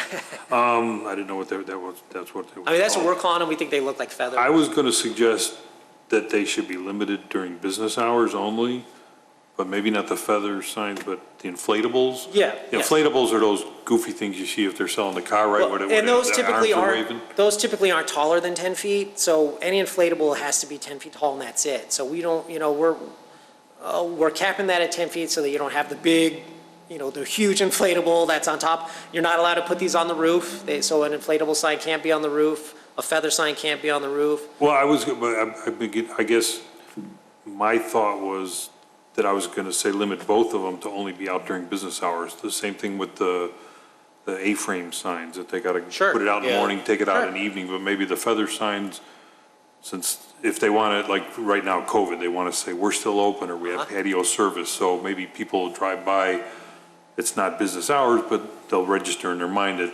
they could come back for patio service Right. tomorrow. But the inflatables, I would prefer to regulate, or only allowed during business hours. They gotta take them in and put them out every night. Yeah. I mean, that would be my suggestion. I don't know how the rest of the commission feels. I mean, that's reasonable, that's doable, yeah. Yeah, I like it with the feather signs too, though. Yeah. Just during business hours. You wanna limit them? The feather signs you'd wanna limit? During business hours, just like the inflatable. Well, the reason why I wouldn't is because he made me think about the COVID example. So if I wanted to put it out and say that I'm open for patio service or I'm open for pickup, you want to allow the business to put that out, so if somebody drives by when it's not business hours, they won't come back the next day. But a flapping, waving, inflatable sign, take that in and out every night. Where the feather sign, I mean, that's just my opinion. If the purpose of this is temporary, they want to say something, especially like now with COVID. They want to say, Well, my opinion was, I think they should just have them during business hours. okay, well, we differ. Just voicing my opinion too. Okay, we'll get some direction on that as well. Special use signs. There was a separate chapter for any new or redevelopment, replacement signs, relating to an approved special use, such as automotive service stations, gas stations, drive-through restaurants, car dealerships, liquor sales, package taverns. So this has been removed since many of the permissibilities are content-based, and any one of these businesses is just subject to the same sign requirements as non-residential uses. So no need to have this section anymore. Are we going to be able to cover, I didn't realize, I made a note to myself to ask about that the old code had a lot of specifics for car dealers, liquor stores, service stations. I didn't go through those old code in real great detail, but there was a reason why we put it, why it was in there in the past. Yes, Can we still achieve the same objective? it's very hard. Well, no, Very hard.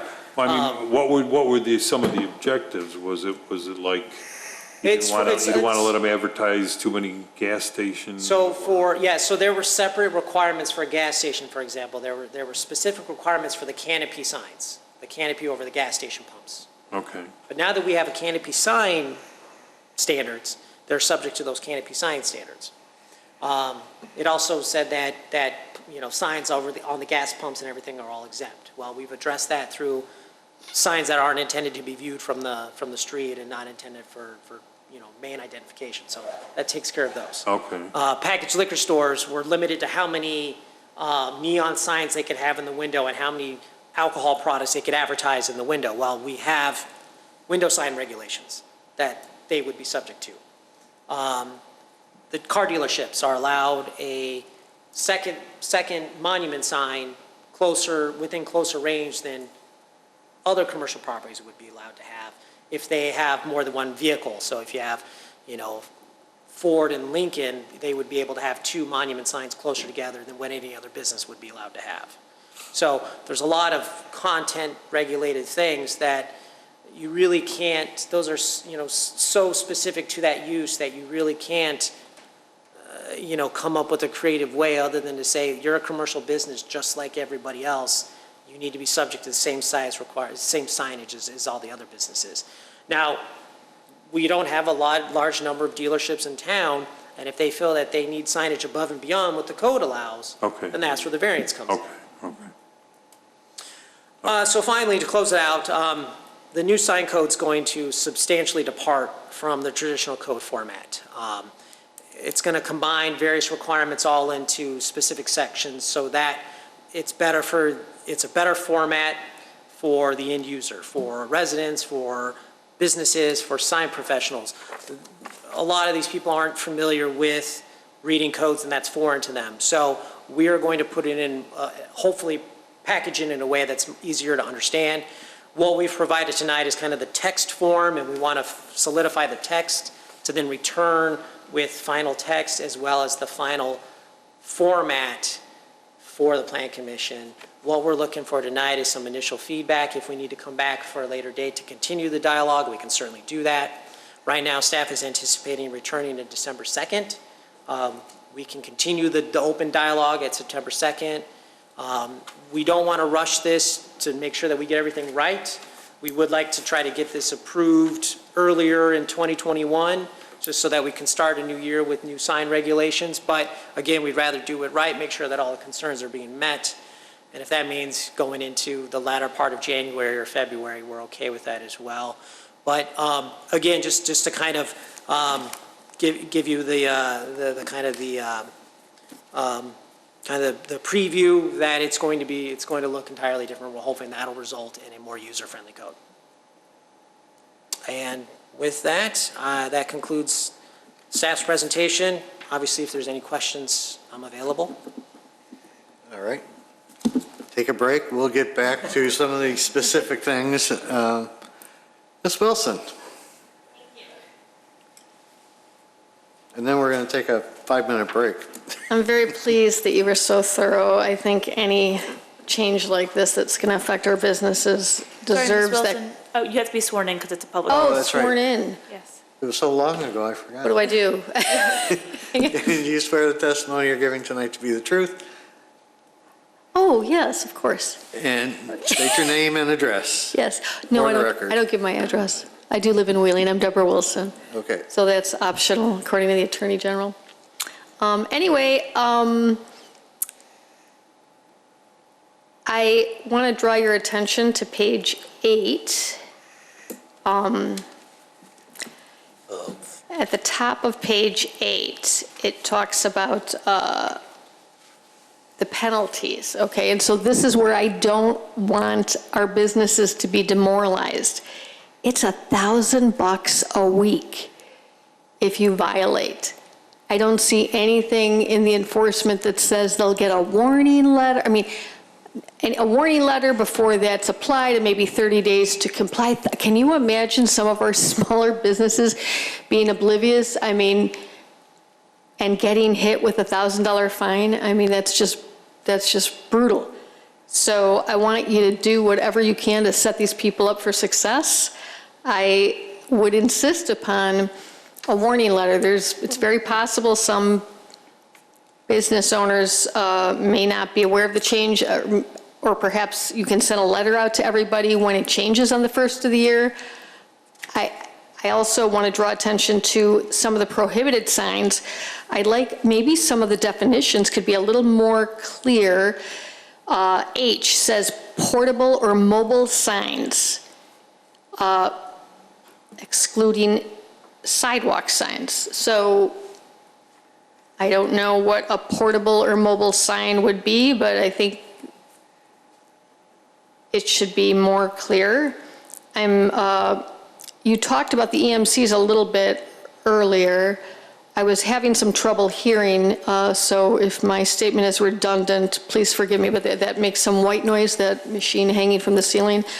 But I don't want any changes that would limit their ability to draw in customers. And I was thinking of that, it said nothing could be scrolling. So I heard him say something about something changing every 10 seconds, but I know that our grocery store, who's very successful on the corner, they put their specials, and sometimes it looks like it's moving. There's some other language in here to prohibit a sign that's moving or gives the illusion that it's moving. So I don't know if that's the illusion of the whole sign moving or just moving text across the,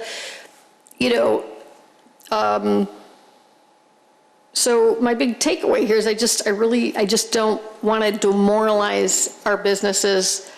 $1,000 I just think is oppressive. And I think that if you're going to stick with that amount. I think that you need to be equally responsible in the sense of reaching out to businesses and really informing them of what they're going to be in for. If I missed it, I looked, I did a word search on here for warning. I couldn't find it. I'm looking at a very small device, so it doesn't appear to be there. And I know historically, business owners that I was talking, you guys got to look out for this. Oh, they sent a warning letter. I'm like, I don't see that in here. So I wouldn't take that for granted. So I just want you to really think about, yes, the code should be, helpful for the village in terms of quality of life or things that are distracting maybe to drivers, but, we don't want to demoralize our businesses. And so I really hope that you take that to heart. Let's see, there was another public right of way. Yeah, so I would it's all on page 8 actually. So just really look at C, $1,000 a week.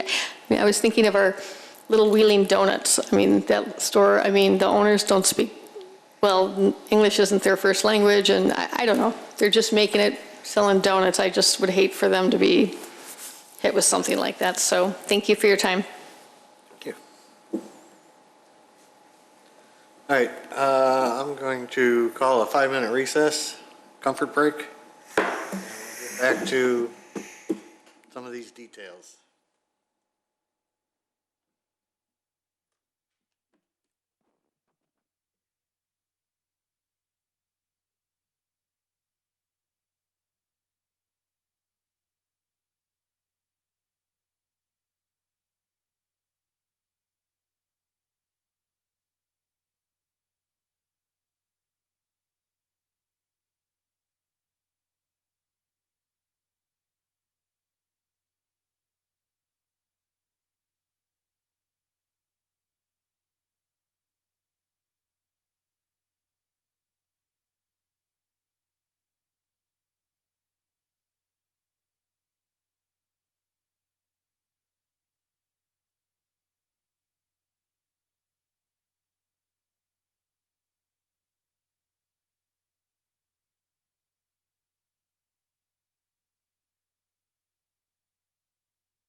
Steve, you want to come back up here? Steve, do you need a water?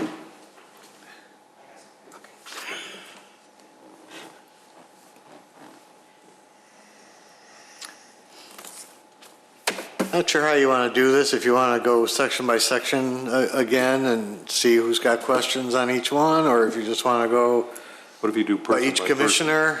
I mean, you know, ultimately, unless there's, you know, there were specific areas that we called out that we wanted, that we as staff wanted specific direction on. Okay.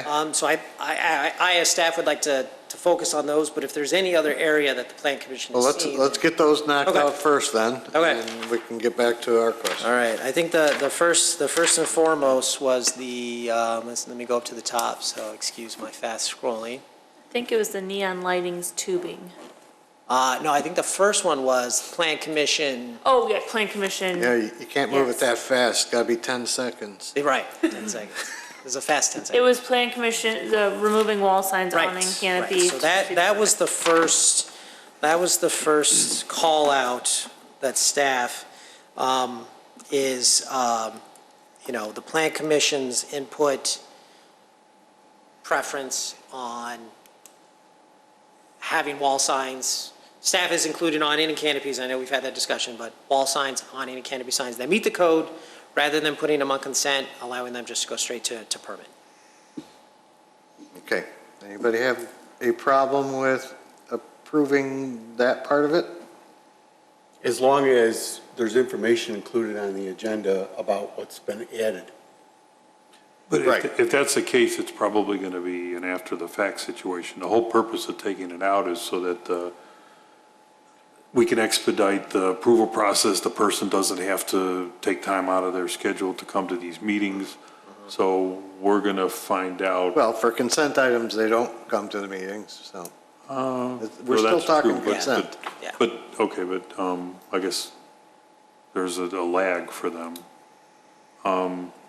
Yeah, I guess if it's on the consent, I mean, how much of a lag, you would probably know if a lag is more of a concern to the business. Is it going to be maybe a week or so? Whether than in and out in 2 or 3 days, they come in and they present, they get a permit, they say, this is what I'm doing.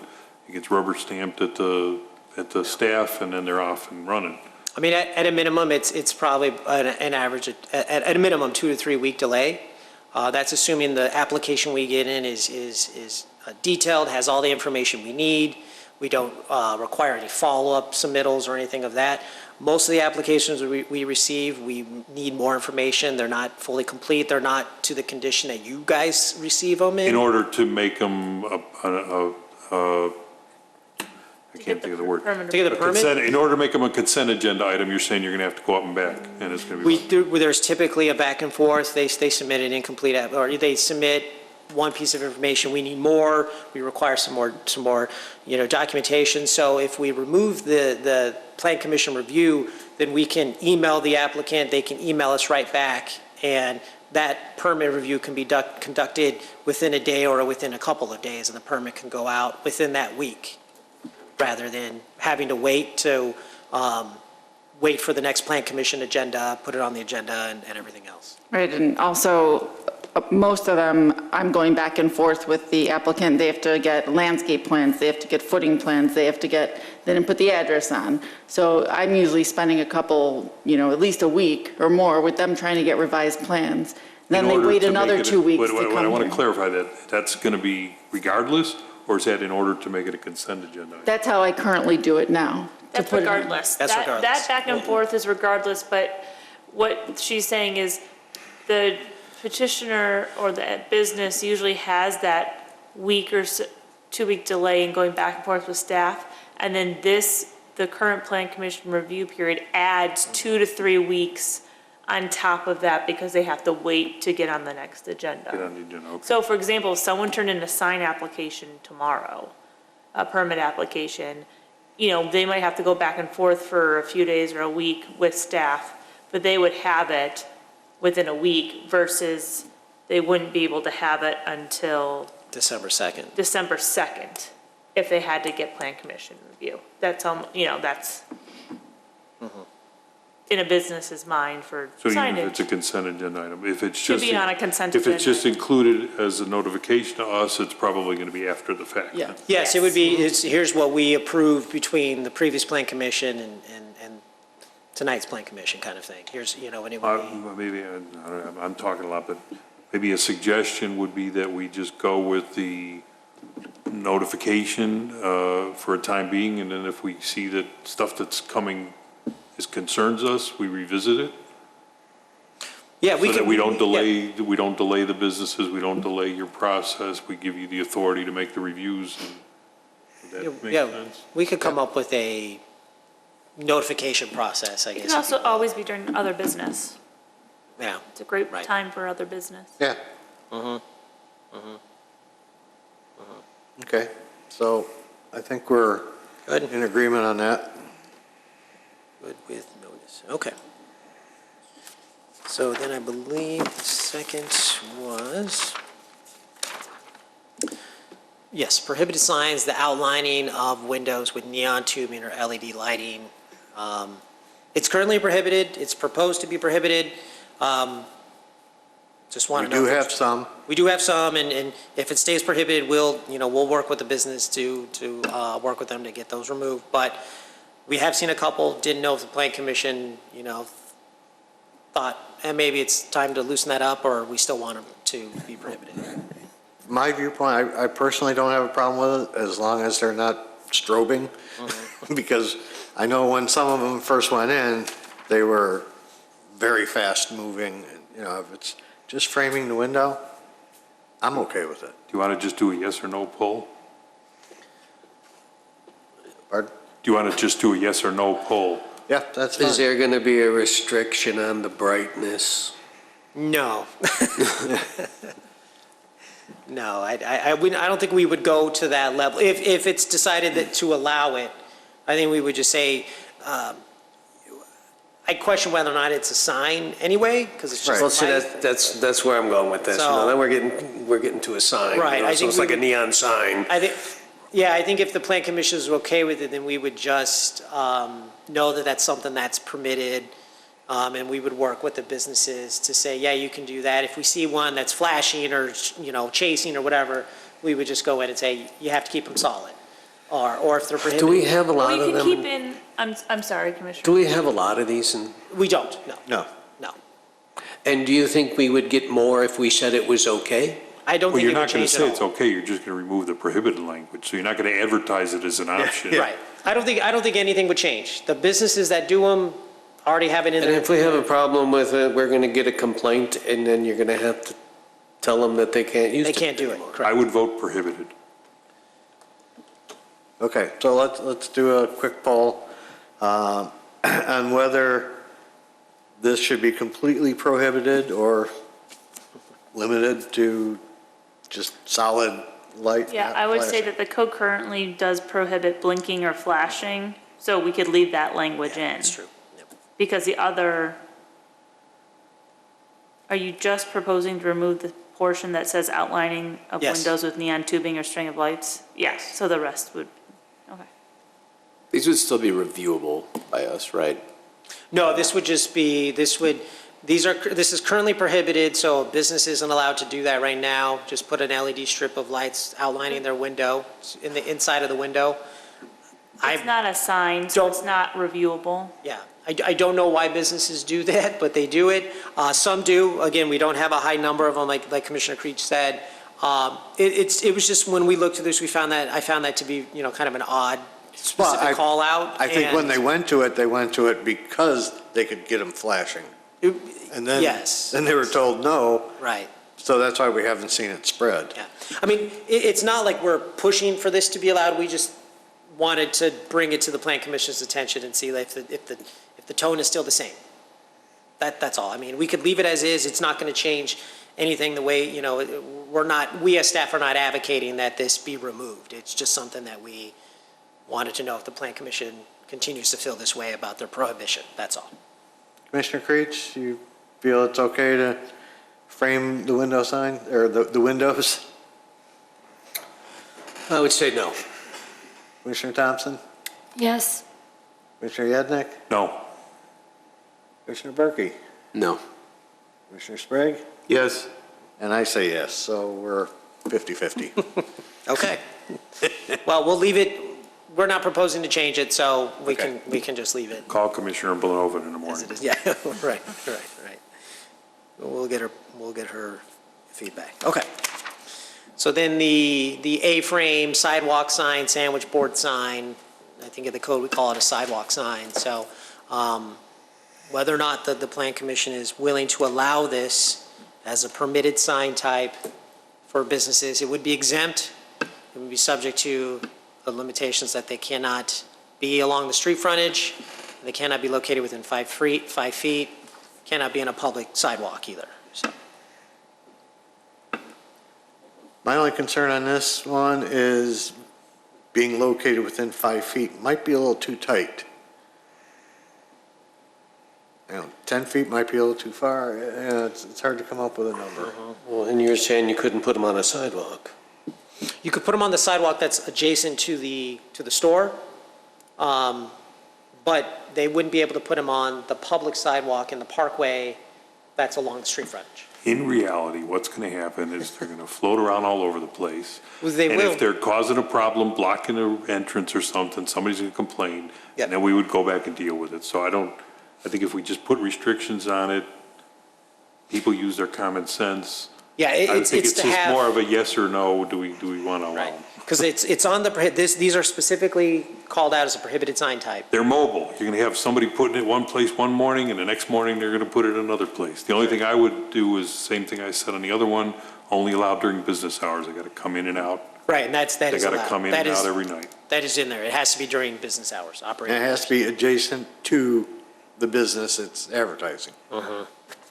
Yeah, it can't be like a block down. Right, correct. Okay. Yeah, it's not intended, these are, as I said before, these are pedestrian-oriented signs. They're only intended to, And then it would- for people walking by to see them, not vehicles, not to be. They have to agree on the size. And they can't, What's your proposed size? let me see if we have a size. I don't think we do have, I think the height would be, let me see if we did include a height. Height was 5 feet. 5 feet, okay. You didn't have a square foot area. No, we didn't have a size area because they come in different shapes and one board's gonna be bigger than the other, but you can usually regulate the height and location. They don't make triple wide sandwich board signs. So, Oh, somebody probably does. somebody might. And but- somebody would But push again, it. not trying to get, these aren't widely used. We have seen, there are a few of them out there.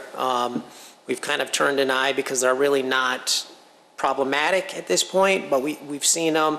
We think that they can be appropriate under the right set of conditions. So I think under the circumstances which these are going to be used for, I think 5 foot is way too tall.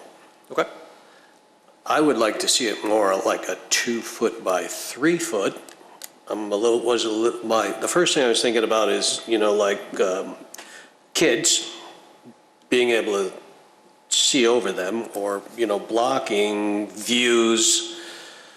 Usually when the kids are smaller than that, their parents has a hand on them for the The most taller part. it is, the but- wider the triangle it's going to be. But for what they're going to be using it for, like daily specials and, like sale today or whatever they're doing, I don't think of, 3 foot by 5 foot sign is necessary.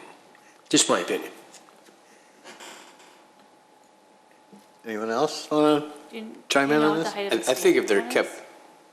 think if I mean, they're, most are Go ahead. going to be. 3 foot's kind of short. I would say Most are 4 going to be foot. around 4 feet. Yeah, I was- We can I was gonna research see how some the standard size. measured the one outside of me is right We can research some standard sizes and return with some kind of common sizes Okay. and research what the prototypical sandwich board sign is. But yeah, I would concur that 5 feet is So too do you tall. want to do the poll on yes or no? Well, yeah, we can do a poll if we think the A-frame sign should be allowed, but pending a size requirement. Commissioner Creech? Yeah, I agree. We just have to come up with a appropriate size. I think it's a great idea. Commissioner Thompson, Yes. Commissioner Yednick, Yes. Commissioner Berkey, Yes. Commissioner Sprague, Yes. and I'll say yes as well. Okay, perfect. So we just gotta come up with a size to Yep. agree to. We'll look at some common universal sizes for that. Next one is removing painted wall signs as a prohibited sign and now allowing them. In the interest of timing, do we want to do our polling first before we get into the details? If we all vote no, then we don't have to dive into the weeds.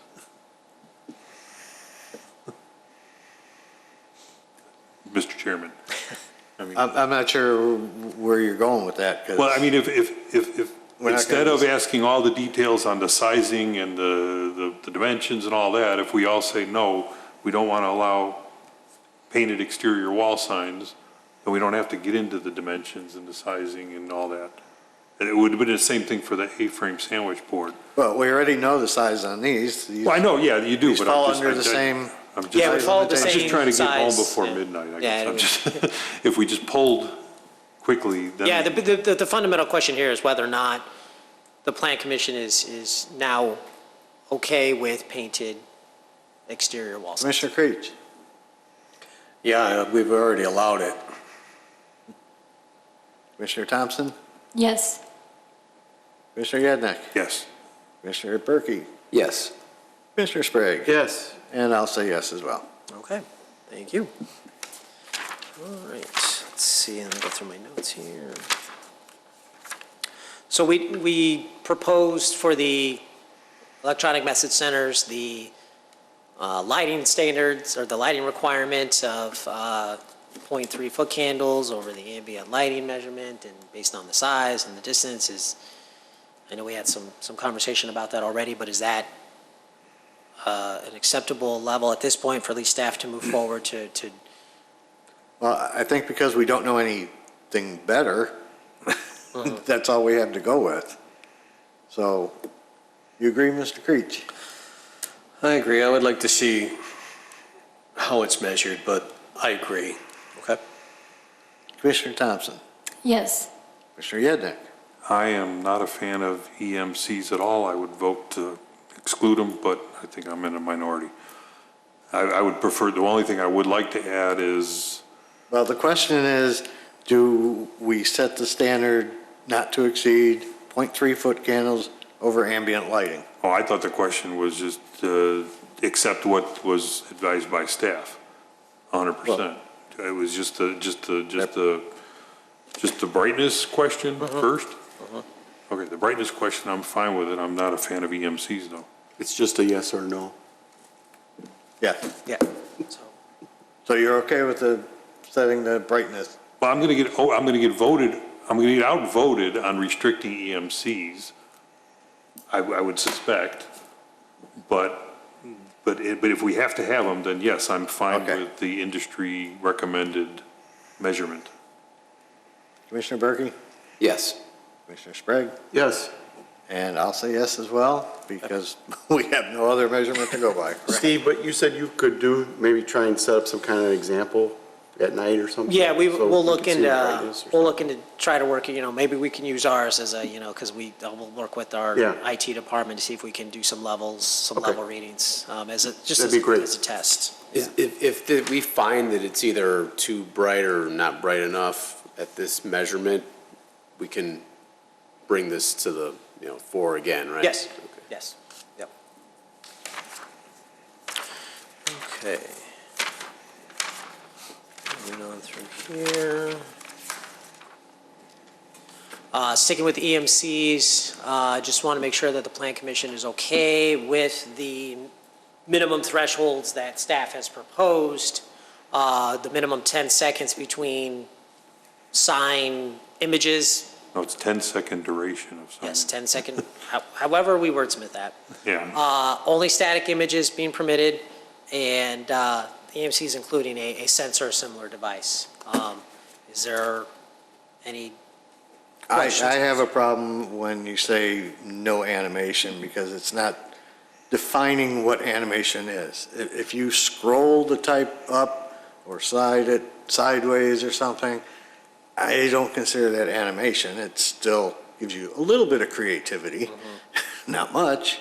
Right. And a lot of the stock backgrounds, see, I recently, due to COVID, had time to learn our sign over there. Yep. So I know a little bit more about it. And like I said, there are some backgrounds that have just slight animation, and we've got one running now that's called Fire, I think, Yellow Fire. And it just has a little bit of motion to it, but it adds some creativity to the sign. Can we pull that? We've got another one that just has a rainbow border, just a single line of LEDs around the outside that, change Yep. color. Yep. Is that animation? That is a non-static display, so that would not be allowed. So I'm not in As agreement with proposed. that, Yeah, as proposed, so. as proposed. Can we pull that?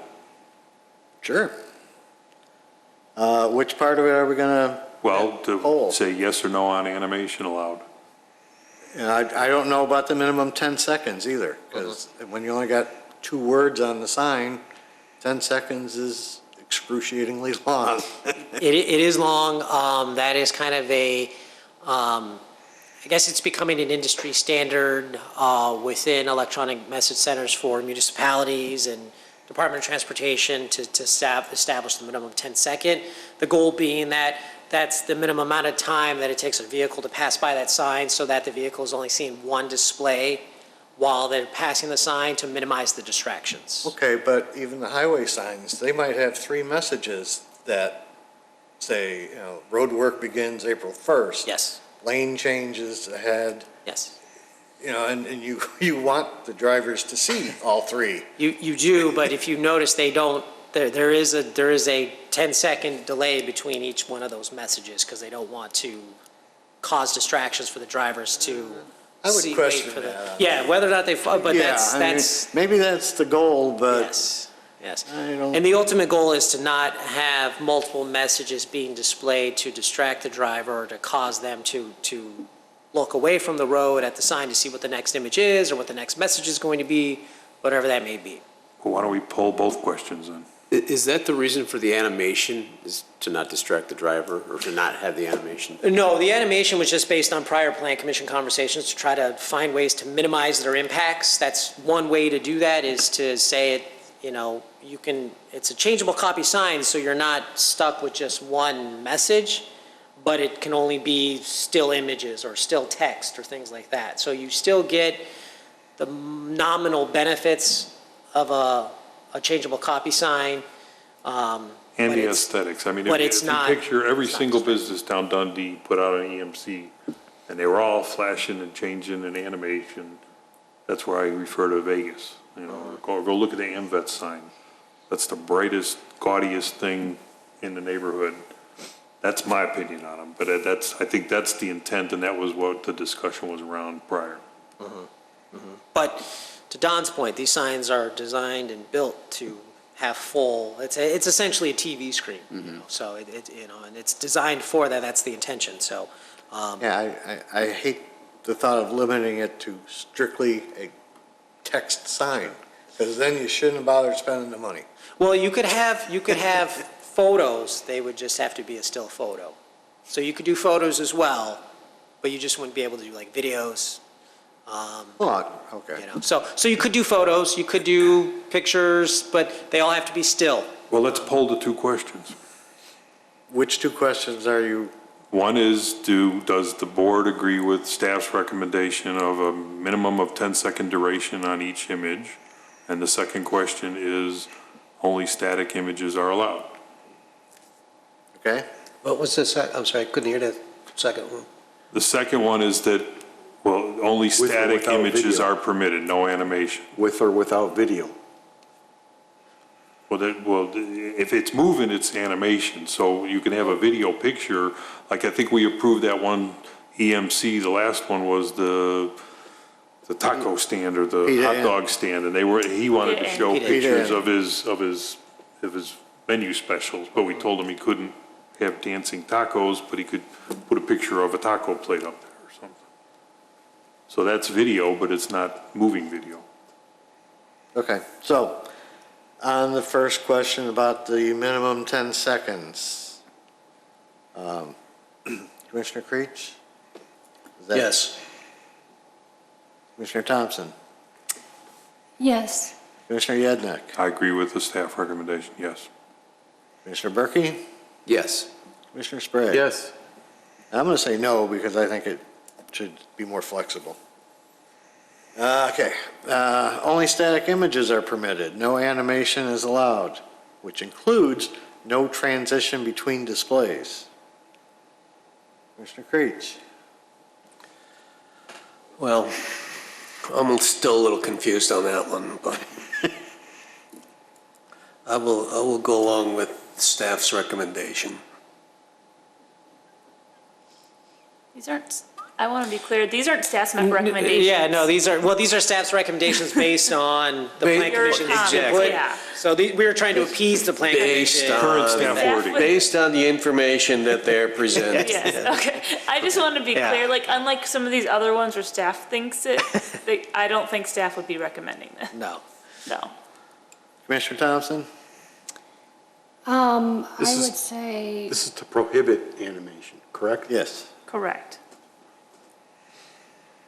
to prohibit, I would say no, I'm open to seeing more animation to open up for more creativity.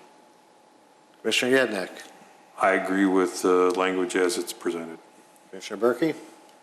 Is there a room for us to specify that we can allow scrolling as opposed to actual moving? Yes, we can work on further language to say, no video display, you can have scrolling text, or you can have a moving, we can work on some text that, if the ultimate goal is to prohibit, video or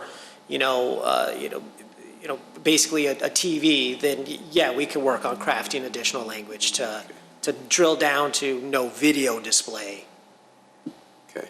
Yeah. Then I'm yes, as long as we can craft some language around it. So really, that would be a That'd be no. that'd be a no. Okay, no. When you my try, first when you day. try to, when you try to come up with all those nuances, though, that's where you open up all the questions. Right now, in my opinion, it's pretty clear, well and easily understood, the application. If, what somebody might consider scrolling, somebody else, might, I guess I'm just saying, it gets very difficult when you try to set nuances to what's allowed. Commissioner Sprague? That's my only warning. I'm a no. Was that a no? I'm a no, yes. And I'm a no as well. We need to better define what animation and transition really means. Okay. All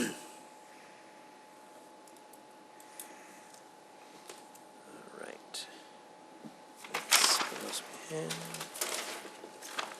I think that was, so then we move on to exempt signs.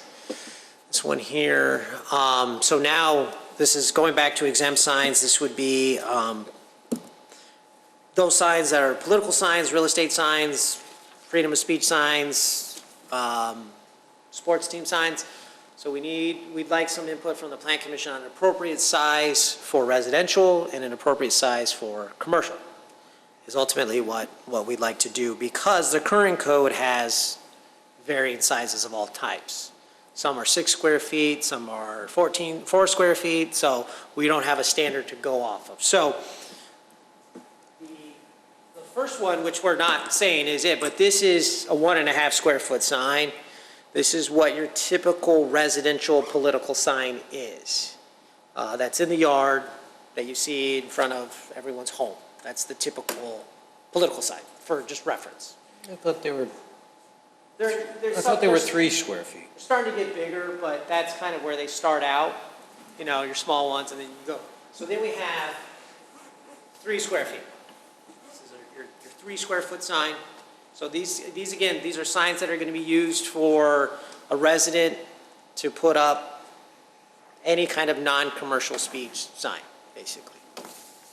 this isn't going to say that every resident's going to put one up now, but political sign, they have a garage sale, they can put the garage sale sign. If their kids, whatever, academic, whatever that may be, so we have. And this would be a not to exceed Yes. thing, not, Yes, not to exceed 3 square feet. not that they all have to be? No, so these are maximums. So Okay. these would be a maximum of 3 square feet here. Then we move up to Jeez, 4 it looks square bigger than feet. 3 square feet. So we have, your 3 and your 4 here. Hopefully I'm modeling as well. So again, you're talking nominal differences here, but you're getting a little bit bigger each time. And then That looks bigger than 4 square feet, I'm sorry. 4.1 square feet. See, you were right. 4.17. So that's 2 foot by 2 foot I one? just didn't feel like tripping off 0.17 square foot. And then we have 6 square feet. This is your, 2 by 3. yeah, your 24 by 36. I think the bigger concern than the size is going to be number and how long it's going to be out. Well, these could be up for, these could be up for whatever. So, But number, I'm saying, like, right now I haven't seen any examples in the village, but I mean, well, Exactly. the political signs, they'll sprout like mushrooms, and then fortunately those go away. those go away. Yeah. But I could see somebody papering their yard with 51 and a half square foot signs that might stay up all year. And that's So- possible, and that's a reality we have to deal with nowadays. But the thing is to your point, and you just said it, it's not a problem right now. We don't even have there aren't any regulations that allow it or prohibit it. So in the current situation where it's questionable whether it's allowed or not allowed, it's not a problem. So all we're doing is simply saying we're establishing a standard across the board to say, if you as a resident do decide to put up a sign, it has to be a given size, and that's the same size for everything. Well, I would, what I'm saying is if we're going to address it, we're going to make it exempt, meaning that there's going to be no review. They're already exempt. These are all already exempt. We Okay, just go- called them different categories, and now we just are coming up with one uniform size for all these different So categories. for example, But I guess I'm just saying, can we include language that would limit the duration and the number? no, No. because the problem is that the duration is different for each type of sign. And that was the old, that was part of the reason why we had content-based regulations. Because we didn't want a real estate sign to be up past when the property needed to be advertised for sale, for lease. So we wanted to grant properties a certain size for a real estate sign, and they had to come down. Same thing with a political sign. We only want, the code only wanted a certain size for political signs. And then, the list goes on. So that was. What are my options then if I'm the neighbor and my neighbor puts up a whole bunch of signs, they sprout like mushrooms, their whole front yard is full of signs that are within the allowable limit. Do I have any options then? And they're up there all year? No. It's Is the that First true? Amendment. It's freedom of speech. Every property owner has the right to put up a freedom of speech sign. Do we not have a limit on how many? No, and we haven't had a limit. So it hasn't been an issue yet. Right. So we're just speculating about an issue that could come up in the future that hasn't proven. Currently, there's at least 1 or 2 types of signs that have no number, no time limitation and no number limitation, and no one is papering their front yard with signs because they don't want to look at those. I mean, I thought we had limitations on the number, or well, I guess it was just by type. There is for like a real estate sign. You're Yeah. only allowed one per street frontage. But that's for a real estate sign. Then there's, I think there was a limitation on political signs too. there but- was, but the it's state. different, the so- state revoked that, so we Yeah. Okay. cannot regulate how soon a sign, that was the case maybe, I don't know, 10 or 12 years ago, where home rule communities could say how early a sign can go up, a political sign, and when it had to come down, but then the state changed that, so the municipalities cannot regulate the duration of political signs. They could be up all year, for 20 years if they want. It doesn't have to be related to a current campaign. One of the things is that the trick with this is that it has to satisfy real estate, somebody putting their home up for sale or for lease. Somebody who wants to support a political, campaign. Somebody who wants to wish everybody a great day. It has to, one of these signs has to fit that bill. Obviously, this is not going to work for a real estate sign or anything really because, it's great size to keep the size down, but this isn't really going to do much for a real estate sign. It's not going to serve that purpose.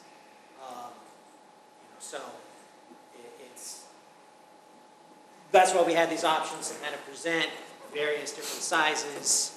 Are we causing you problems, though? If we even do a size, because I can think of the situation where it's like somebody goes and welcomes the new baby, and they spell out the whole "Welcome, Baby John," across the whole front yard. Is that considered one sign, and now is that exceeding your square footage limitation? Technically, you would have to meet the size requirements, yes.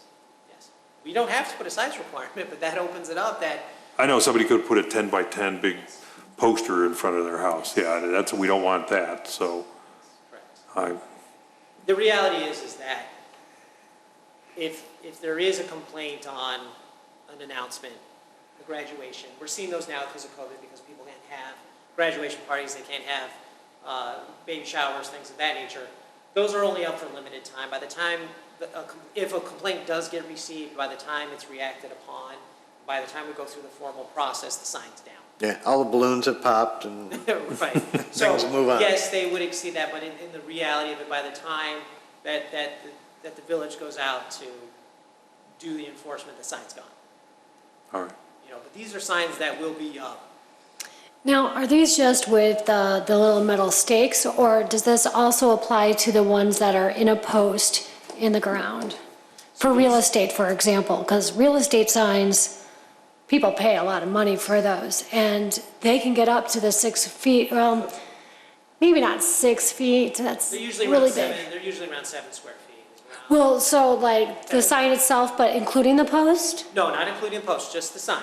Okay. Just the sign. And there's a height limitation. Because obviously we don't want somebody to install a sign that's 12 feet. right. But yeah, the goal is to I think 3 square feet. I think the typical real estate signs between 6 and 7 square feet.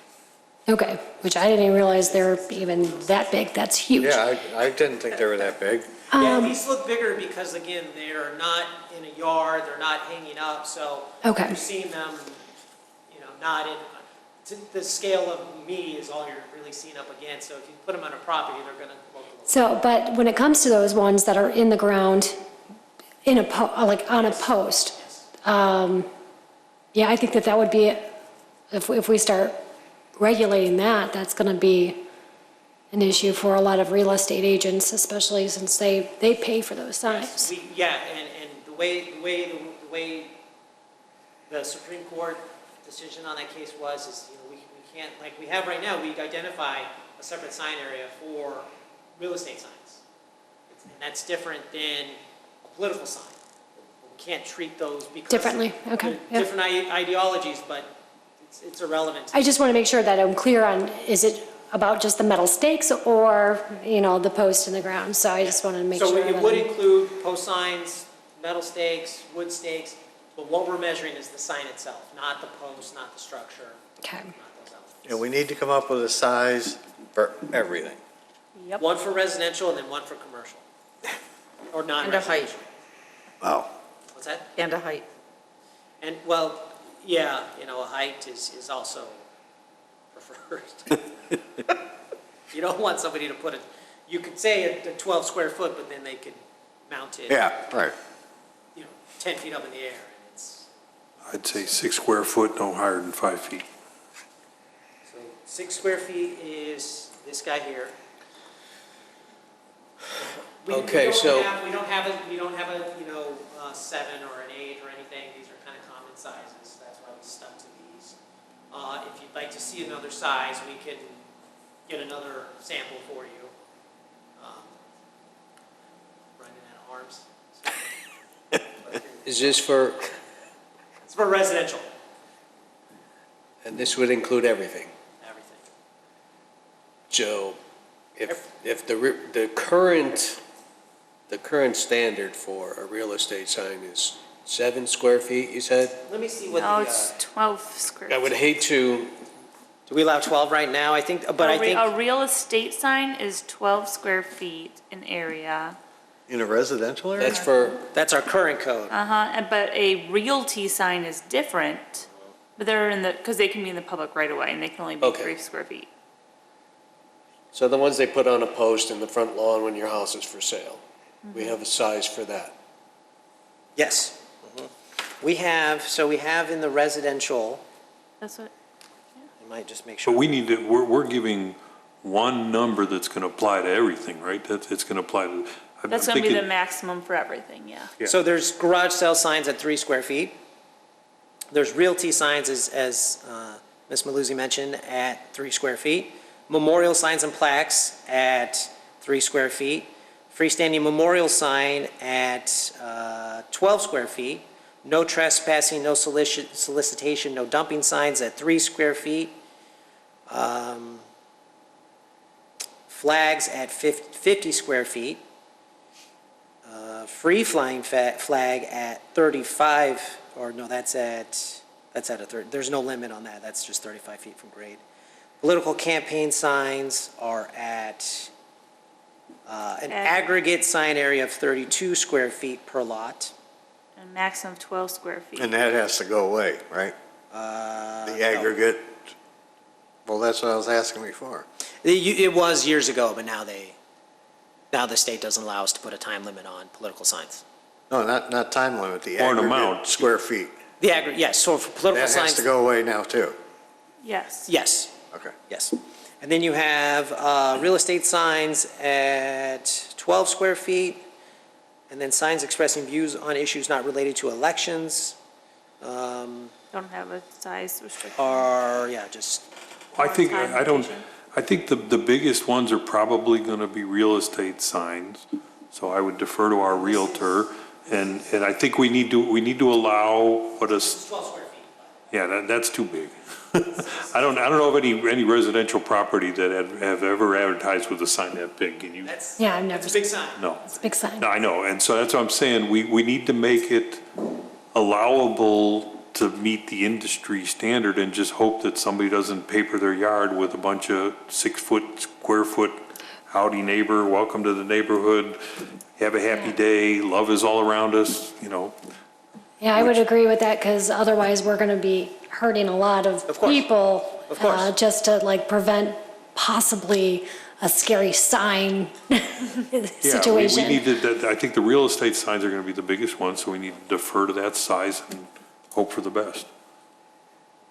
That's my opinion, again. Yeah, and I think the 12 square foot for real estate signs is to account for a smaller residential lot, but we also have to account for the larger residential lots. So I think that's why they came up with 12.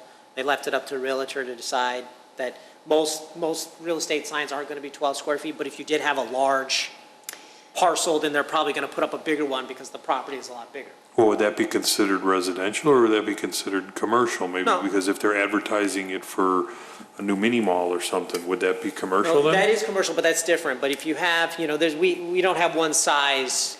They do come up with like large ones for like if there's an auction going to happen or something, they do have like these large things that they put up to advertise an auction. And I think Like that. on the corner of Dundee and Right. Elmhurst. Right. So it wasn't to say that because residential real estate signs are allowed up to 12 square feet, that's what you were seeing in the residential area. That was the maximum, and I think what that was is, again, to No, account. but you said that we're picking a residential number and a Yes. commercial number. Yes. So Yes. would you put up a big giant sign for an auction on a residential property or would that be for a commercial property? They do, people do, not, I mean, that's really, dependent on, who's advertising, but it's definitely, I've seen it done, for sure. Again, my recommendation is we default to the biggest number that is possibly used in the industry and hope for the best. If that's, otherwise, you're saying that. So that's the 6 square foot number we're talking No, about? Well, even up to- she said even a up to 12 12. square foot. 12 square foot? Yeah, I'm trying to think, there was one along Palatine Road a couple years ago. There was a, So that would be the largest they would be able to put on a residential lot to sell it? But that means. No, then not we to have sell, to there's figure no out a height. restriction. That would be the largest they could put on a residential lot, and they could put 100 of them on a residential lot. put any- You're not restricting the purpose. You have to Right. just pick a number. So you could have your candidates on there, you could have your church service on there.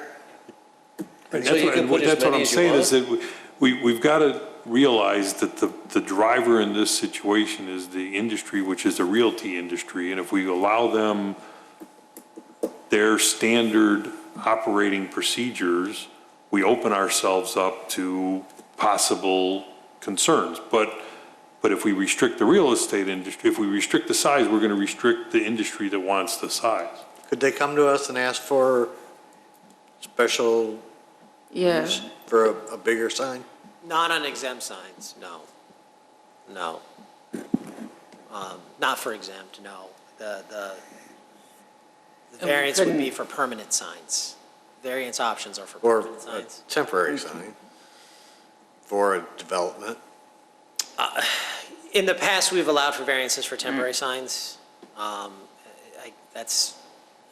Some places don't allow variances for temporary signs, other places do, so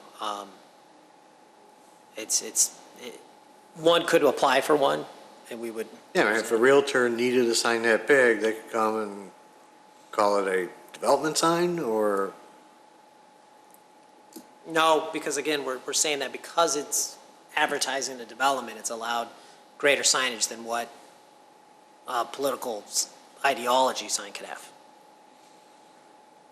Yeah. If you have to read the sign to determine what it's allowed, it's based on its content.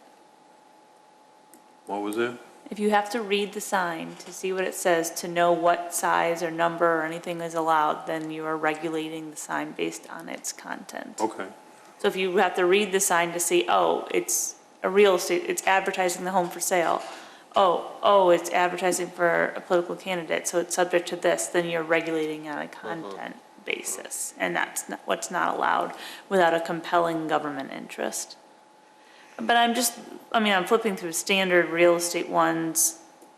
You know, obviously there are those examples where maybe the 12-foot would come, but most seem within the 6 square foot range of, even with the posts and hanging off of it, or, the smaller ones. That's at least what I'm seeing so far. And yeah, then I guess the really big ones could get a variation. I don't know how often they are used, but that's up to you guys. Yeah. And from a practical perspective, I guess, if somebody puts up an auction sign that's 12 square feet, unless somebody complained that they were violating the code, it's probably going to just be up there, it's going to serve their purpose. So I guess I'm back to 6 square feet, because that gives you the real estate flexibility. And a realtor is probably not going to go check this before they put up a sign. They might have a sign in their inventory, and they're just going to go put it on the property they're trying to sell. Most do check, but it's now that a lot of municipalities are going to content-neutral regulations, it's starting to be a little bit more inconsistent. I think a lot of communities, kind of get influence from neighboring communities and what they allow, and so it wouldn't be surprising to see real estate signs, the conventional real estate sign requirement to be very similar across the adjacent communities. So in the past, they would know what they are, but now they're starting to ask, what's your specific real estate sign requirement, because they're starting to understand. So we can't do a real estate sign specific. We just have to do a sign requirement. Yes, that's And the real correct. estate falls under the umbrella of general signs. Correct. So then I would vote for 6 square feet and Okay, look the other way for the violators. to move this along, Commissioner Creech, what would you say is the maximum square footage of signs for residential areas? The 6 square feet. Commissioner Thompson, 12. Commissioner Yednick, 6. Commissioner Berkey, 6. Commissioner Sprague, 6. and I would say 6 as well. Okay. Now for commercial or non-residential properties, obviously these properties are going to be larger, same. Oh, wait, don't we have to talk about the height of that 6 square foot? Oh, sign yes, As well? Yes, I would say 6 feet. 6 by 6. 6 square feet, 6 foot tall. Okay. Any other comments on that? Residential. Okay. Okay. I think we're good with that. Okay. Okay, commercial. Same argument or same presentation regarding commercial signs or non-residential signs, because this would apply to commercial properties, industrial properties, institutional properties. Same thing, whether it's a political sign, whether it's a real estate sign, whether it's a help wanted sign, whatever that may be. So the largest we were able to do is a 12 square foot, but obviously you go up to 24, 36, but we couldn't find any more. Is that great? Aren't we currently 32? 32 is the current, and that's what's currently in our code right now for temporary signs, and that's remaining. You can establish a different sign size for exempt signs, but as long as all of those signs that are exempt are all the same size. Let me ask, if you're going with commercial properties and you give an exempt sign like this, what's to stop a commercial business from just blowing right to our sign code and making all their signs paperboard stuck in their front lawn? Because you're saying exempt means they can go up to the size and there's no limitation on numbers. It's not commercial. Yeah, this is for It's non-commercial signs speech. that do not advertise their commercial business. Okay. So this would exempt be- signs are, there's different things. They're the addresses, Which section is this? one? 21.05.030. What? Do you know which page? That would be. I don't know, because I printed it off a different. Let's see here, yeah, that's page 14. It starts at 14 and goes on to 15. Okay, so this is, but this, okay, this is both commercial and, No, this is commercial. This is just non-residential properties. So commercial properties. okay. And it's the non-commercial signs, subset G is what we're talking about right now. So it's essentially any signage that does not relate to commercial nature. Okay, Help wanted, they could advertise their own political beliefs, ideologies, they could support a local a local nonprofit or something. Really anything a business wants to put out there that isn't their advertising for their own business. Right. but you're saying help wanted sign would fall within the allowable? Yeah, that's not really a commercial. You're not advertising a goods or service. It's for employment, so we would call that exempt. But yeah, these would be all the exempt signage that a commercial business would have to display non-commercial speech.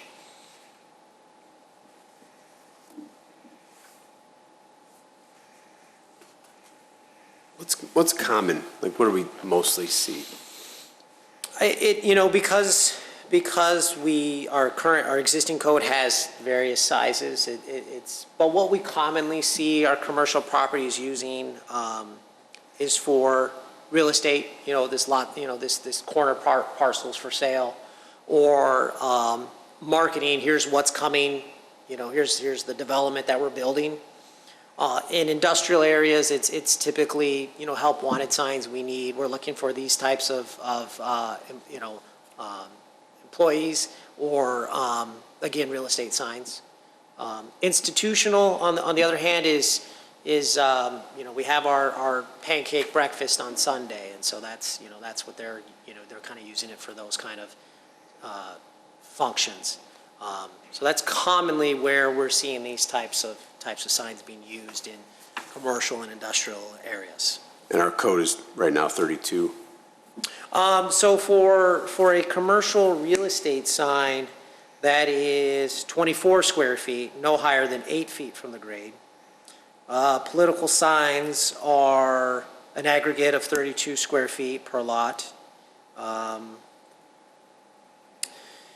Let's see here, what else do we have? Help wanted signs are 24 square feet. No trespassing, no solicitation, no dumping, 3 square feet. We have memorial signs and plaques at 3 square feet as well. So seems like the 24, That wouldn't be for developments. so properties, yeah, properties that are. The bigger developments, they're gonna want 32. Yeah. And they're gonna want them so you could see them. So, they're gonna be putting them on big properties, like the 17 acres.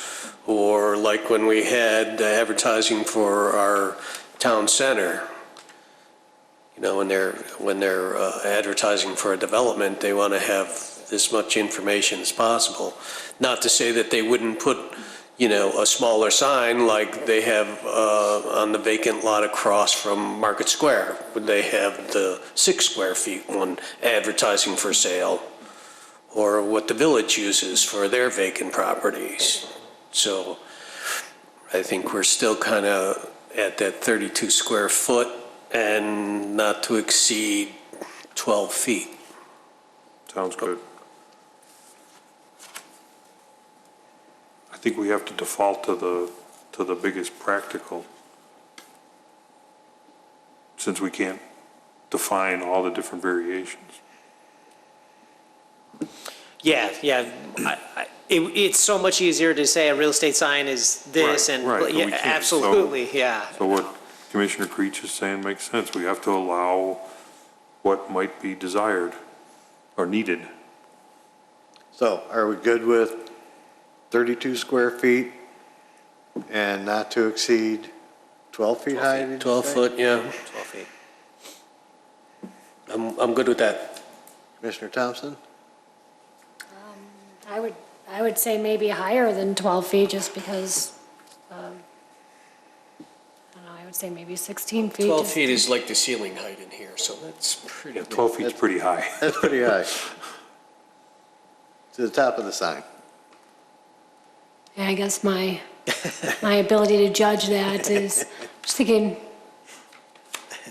okay, then 12 feet it is. Okay. Commissioner Yednick? Yes. Commissioner agree. Berkey? Yes. Commissioner Sprague? Yes. Yes, for me too. Okay, excellent. Thank you very much. I know that was not easy, but necessary, so thank you. Is that very it? much. I believe that The is, inflatable feather type signs. feather signs and inflatables, yes. Because I have some other stuff that I haven't got to yet. So that would be, when we discussed this, I think the biggest thing was, should it be displayed during business hours or overnight, not, beyond business hours? Was the last discussion on this. For the feather signs, Yeah. And inflate. well, And, yeah, I mean, inflatables, they're gonna deflate those. and the inflatable ones Yeah. as well. This is under the same thing. Same category, yes. Well, could we distinguish them? I was okay with the feather signs being left out since they're temporary, but inflatables have to go in and out every day. Yeah, we could pull them apart.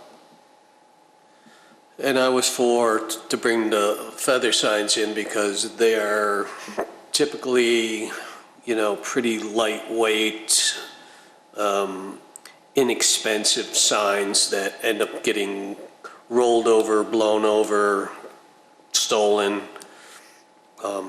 So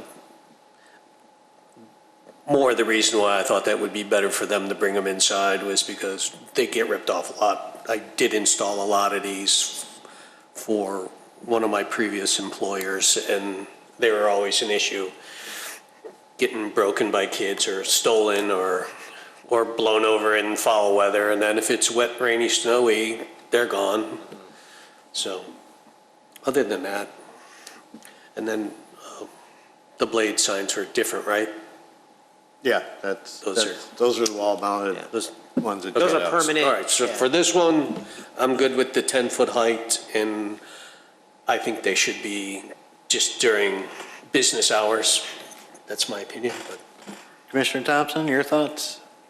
Yeah, 10 foot high, and I would say they can stay out even past business hours.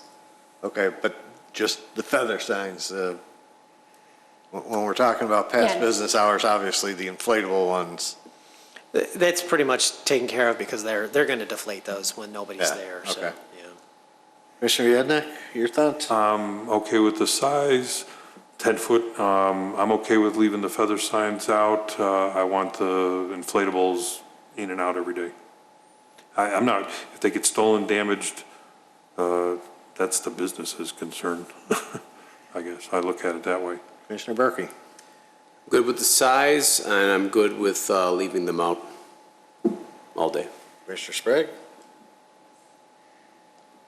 Size is good. I believe the feather signs could stay out. Okay. I'm good with the size, and I'd like to see them brought in. So you got kind of a split vote on that. And the majority was leave them out. Leave them out. Okay. Okay. That was all that staff had, that we were looking for direction from the Plan Commission on. So thank you very much for that. If there's- I think we have some other questions that you weren't looking for. I know. Yeah. I had a couple. I don't know if anybody else, I don't know how you want to do it. Commissioner Creech, you got anything that you were waiting to talk about? No, the only thing that was what I was talking about, the blade signs, and if that's not an issue, I think they're fine. I think you just have to be at the proper height. Yes, there's a minimum 8-foot clearance. I would think that would be. No, sorry, minimum I would think 12 foot. 10 foot, 10 No, or 12 foot I think it's a at minimum least. 12-foot clearance for those. Okay. Yes. And there's a maximum size? Yeah, maximum sign area, yes. Yeah, and there's a maximum projection as well, so we don't want one that's. Yeah. 5 foot, right? No, I think let's see here, sorry. I thought I read 5, but I might be wrong.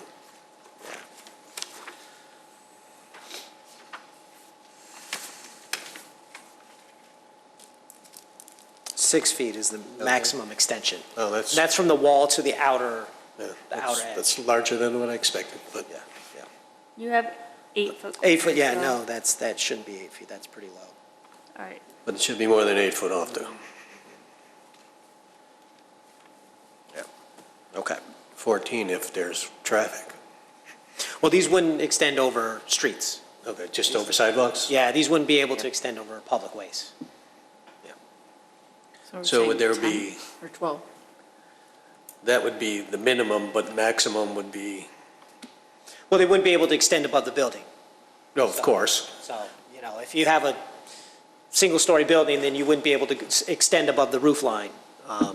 So in terms of height, Do you want to restrict that? Do you ever look at some of those old movie theaters where they have that angle that goes up above the height of the building? sure, and that's where variance may be needed because it's a unique building or a unique situation. But establishing the minimums that apply to, Okay, kind of the every case scenario, or the most common case Okay, scenarios.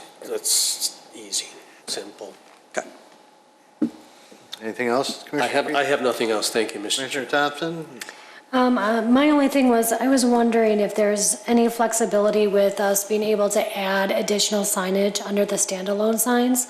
I know that our biggest focus is just to have the name and the address, things like that on there. But we've come across situations where we had the one where he wanted to, since he was continually hiring, to have now hiring sign. Weed man, on- yeah. Yeah, and so since we don't allow that, his option is then to put just the little sticks in the ground saying hiring now, which to me, if we're focusing on the beautification of Wheeling and things like that, that to be able to allow, as long as it's presented nicely, additional signage, so then that way we're also not getting those other signs up where you have the movable letters and things like that. We can have more attractive signs. For example, they can have a little chain with like if it's a wood standalone. It'll be like just a little chain with, now hiring or something a little bit, Would that be considered a separate sign? If it's under the square footage of what we Would recommended? that fall So under the that would- changeable sign? No, it wouldn't be a changeable sign by the definition of a changeable sign, but one of the adjustments is, in terms of content neutrality, is the code removes requiring businesses to only have their business name or a logo or a catchphrase. So the business has to be able to put whatever commercial speech they want to, again, in support of that content neutrality. So they would have the ability to put up, for employee, for jobs, call this number. They would be allowed to put that as part of their permanent signage now. okay. So they would be allowed to do that, but most likely, most businesses are going to want to preserve their permanent sign for their business, and if they are at a time where they can increase their employment and are seeking employment, they'll just use a temporary sign rather than modify their permanent sign panel. So that's where those situations are. I think with the Weed Man, he wanted to advertise his services that he did lawn, I think like lawn and. Right, but he also had like a now hiring. Yeah, his sign was unique because he had a separate panel that he could swap out below. Yeah. So he had a main sign, and then he had that bottom panel where he could put, help wanted or now Right. hiring, and then he had the regular one above. So in That's that kinda case, in this case now, that bottom panel, if you wanted to change that out to now hiring or what have you, he could fall within the exempt sign requirements as long as he met the size, so that's a commercial property. So they're now allowed 32 square feet. So as long as he was within that, even though it was more permanent in style or construction, that would be okay. Okay. That has always kind of stuck out in my mind as far as what, to alleviate Sure. temporary signs all Absolutely. over. Yeah, So yeah. that was it for me. Commissioner Yednick. Thank you, Chairman. I can see I'm going to have to change my business cards. I have to take off my Sign Code Board of Appeals title. Couple of things.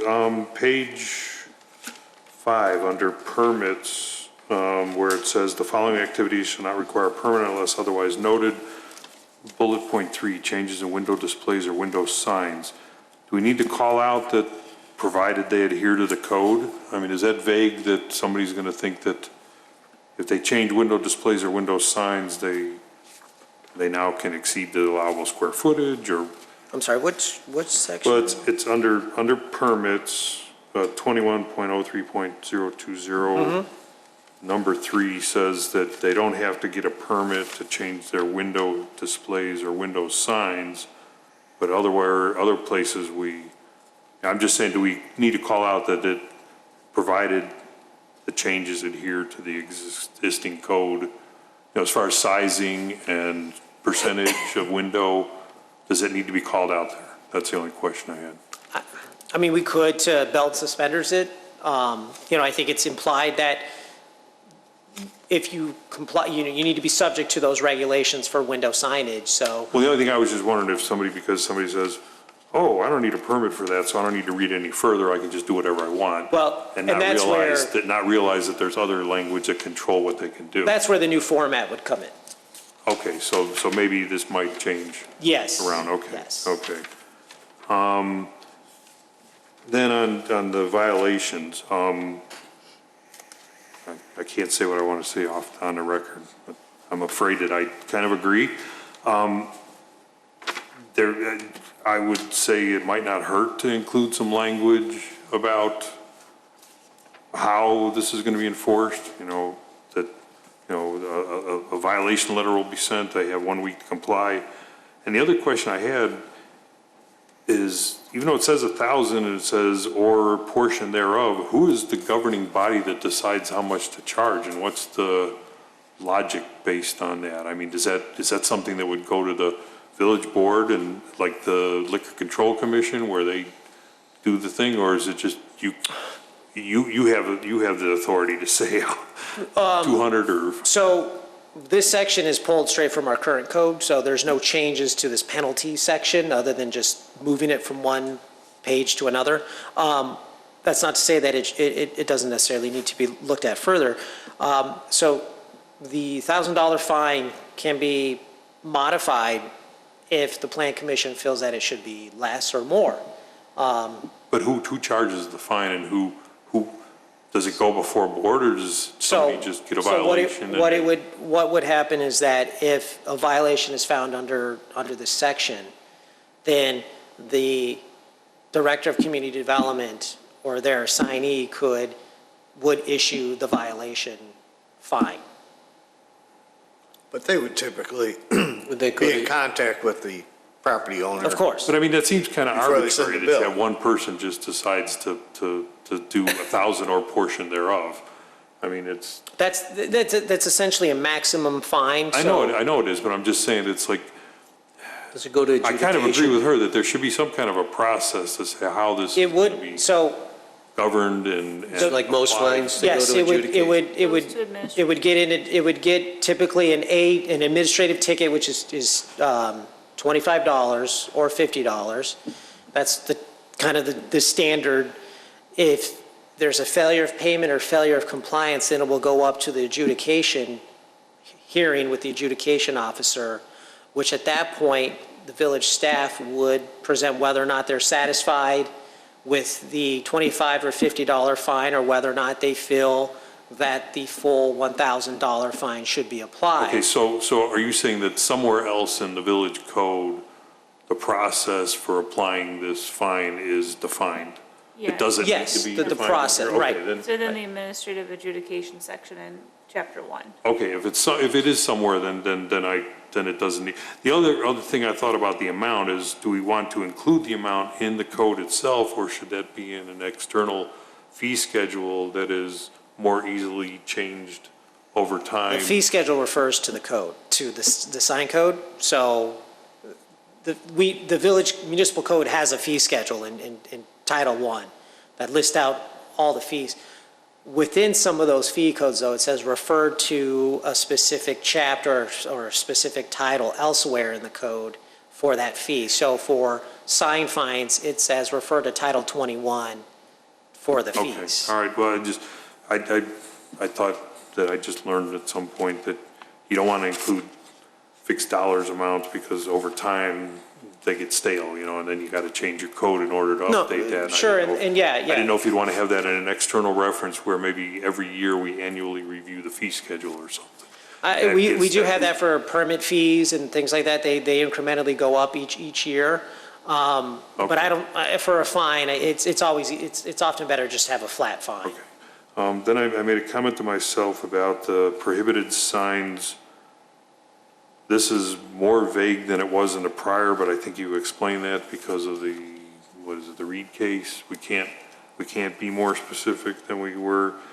The only one on bullet F, on off-premise signs or other signs which advertise businesses or services not located on the premises where such sign is located. I think this was probably lifted from the other one, but this was kind of concerning to me because basically this is saying, well, I know we don't want billboards in the community, but what if there was some kind of an advertising and I'm Starbucks over here and I want to advertise my business down on Milwaukee and Dundee because there was available signage there where I could advertise, come to Starbucks at whatever this Dundee Act, that's not allowed then. No. And we want to. And it hasn't been allowed. Off-premise signs haven't been allowed in the current code, and it's something that traditionally you want to discourage because then there's no way to draw the line from not only Wheeling businesses, but then a business outside of Wheeling being able to advertise within Wheeling, Okay. taking up that sign. So All right, there's no way you could control that. Put it up on the railroad tracks. Well, those are all existing, so these would not be any new billboards. All right, then on. You're not regulated, you can't regulate them either. Not those It's existing. railroad. Yeah, not those existing. Yeah, we talked, yeah, they talked about that, the village board, about getting rid of that one by the new gas station on Milwaukee. 21.04.030 on exempt signs.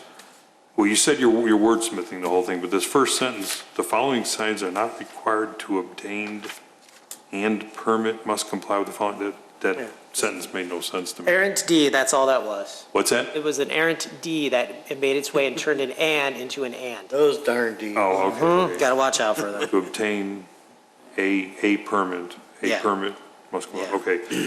Then on bullet point I there, if you're gonna keep this wording, signs not located, I think you mean and not intended to be visible. And I reviewed that with my legal editor girlfriend, and she said that has to have a not there. I think you want to say that they're not located and they're not intended to be visible from the adjacent street Yeah, that's fine. frontage. But you're missing the not. Yeah, that's fine, yeah. And then that comes up, and then also, Probably the same in the other one. wherever that shows up, that comes up a couple of places. Oh, and then the awning and canopy signs, is that included in the total allowable signage? I think we covered that, and I No, forgot. that's specific to awning and canopies. Okay, so if they did a wall sign, they're allowed X number of feet on the wall sign. The canopy can go on top and exceed the total allowance It's on a different, that it's a separate calculation. So if a building, if a building has awnings or a canopy, there's the wall sign allotment and the wall sign areas is separate from the awnings and canopies. So if they're on the same facade, that's what I'm just saying. Yeah, So they- still separate. Okay, okay, there's another knot on the interior signs there. I think I had notes on business hours, and we covered that already. All right, that's all I had. Thank you, Mr. Chairman. Thank you. Commissioner Berkey, Nothing from me. Commissioner Sprague. Thank you, Mr. Chairman. I just thank you, Steve, for a great presentation and all the work that was put into that. Sure, thank you. And Marcy, probably. I also, Yes, the Marcy. Just give her some credit. Yeah, I said, and Marcy, probably. I was getting to that. She kept me on track. You guys took a 28-page amendment and made it 18 pages, so you condensed it 10 pages. That's a lot of work, and hopefully it'll make it a lot easier for the businesses in town. And I just want to thank you and your staff for what you've done here. Thank you. Sure, thank you. Well, there's not too much left on my list because most of it's been covered. I would like to see something more definitive added to the abandoned signs. Okay. I mean, you've got in there that they should apply a blank, I believe. But they don't do that now. No, they don't. We have the title loan place upside down and backwards and clear as can be when the lights are on it. So I don't know if we can make that a little more, put a bigger hammer behind that one. Because in Yeah. that case especially, it doesn't advertise that there's space available, it advertises Right. that a business This is went gone. out of business. Right, sure, And that's not good. right. But doesn't this already kind of, it says it has to be replaced with a blank, so if they turn the sign around and you can still visualize it, it's not blank, so it's not. That's right. It's not compliant. But I'm saying, this language technically would already cover your concern. Okay, then, You could go in and We need say, to add that's enforcement to that's it. not meeting Yeah, the code. with the code, with the way the code is written, then we would just pursue it through enforcement. Yes. let's see, I had a question on wording, which probably will fix eventually, but, 2106-010.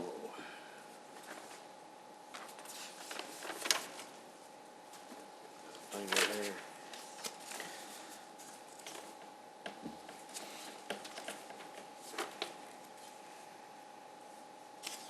In paragraph B, the last line, and a brief statement of the release sought, is that release or relief? Oh, relief. Okay. Good catch. Robert didn't get that one. Oh, boy. He wanted you to have that one. And in another section, you talk about interior property line. I wasn't clear on what. The side lot line. Okay. That's a fancier word of saying side lot line, yeah. All right, that's all I had. I appreciate all the work you put into this thing and all your time tonight. Sure. Marcy, I know you probably helped. She held me accountable for making tonight's meeting. So, do you have everything you need to? We do, yes, we do. Thank you very much for all your input and commentary and direction. That's exactly what we needed. We'll return the meeting in December 2nd. I think we should probably continue the public hearing. Yes. And that way we can continue the discussion in a month. All right, so we need a motion to continue this public hearing. So moved. Do a date certain of December 2nd. To a date certain of December 2nd, what she said. Second. Second. Oh, You had Creech first? Creech? yeah, but did There was a Commissioner Thompson Thompson? second, but she Yeah. whispered it. Yeah. Hey, give it to Amy. Commissioner Creech, Yes. Commissioner Thompson, Yes. Commissioner Sparky, Yes. Commissioner Sprague is a yes. Commissioner Yednak, Yes. Chairman Johnson. Yes. Let's see, we have no minutes tonight, so we can move right on to any other business. Anybody? Raise your hand if you got something. Welcome to Commissioner Berkey. Is 7-Eleven open? Yes. What's that? When did they open? What? I want to say, Just this week, right? yeah. I think it was open, it was already open Friday, I think. Okay. Yeah, they've been open, I believe, for 1 week already. Yeah. Oh, no kidding. What is open? The new 7-Eleven. gas station. I 7-Eleven. could have swore I just drove by and it said gasoline 7-Eleven. Yeah, well, now they're the 7-Eleven, same okay. price as across the street. Anyone, any other? Commissioner Berkey, any words of wisdom from you? This was a tough one for your first one. For the first one out. They normally do not Oh, go. wait, this is a fast Holy one. They're cow. usually much longer than Yeah, It was a great introduction. It was like a trial by fire. yeah, they normally don't go They past. did a 10 good o'clock. job, though. Thanks. Appreciate it. All right, I have no other business. How about a motion to adjourn? So moved. Second. All in favor? Aye. Opposed? They're adjourned. Thank you, everybody.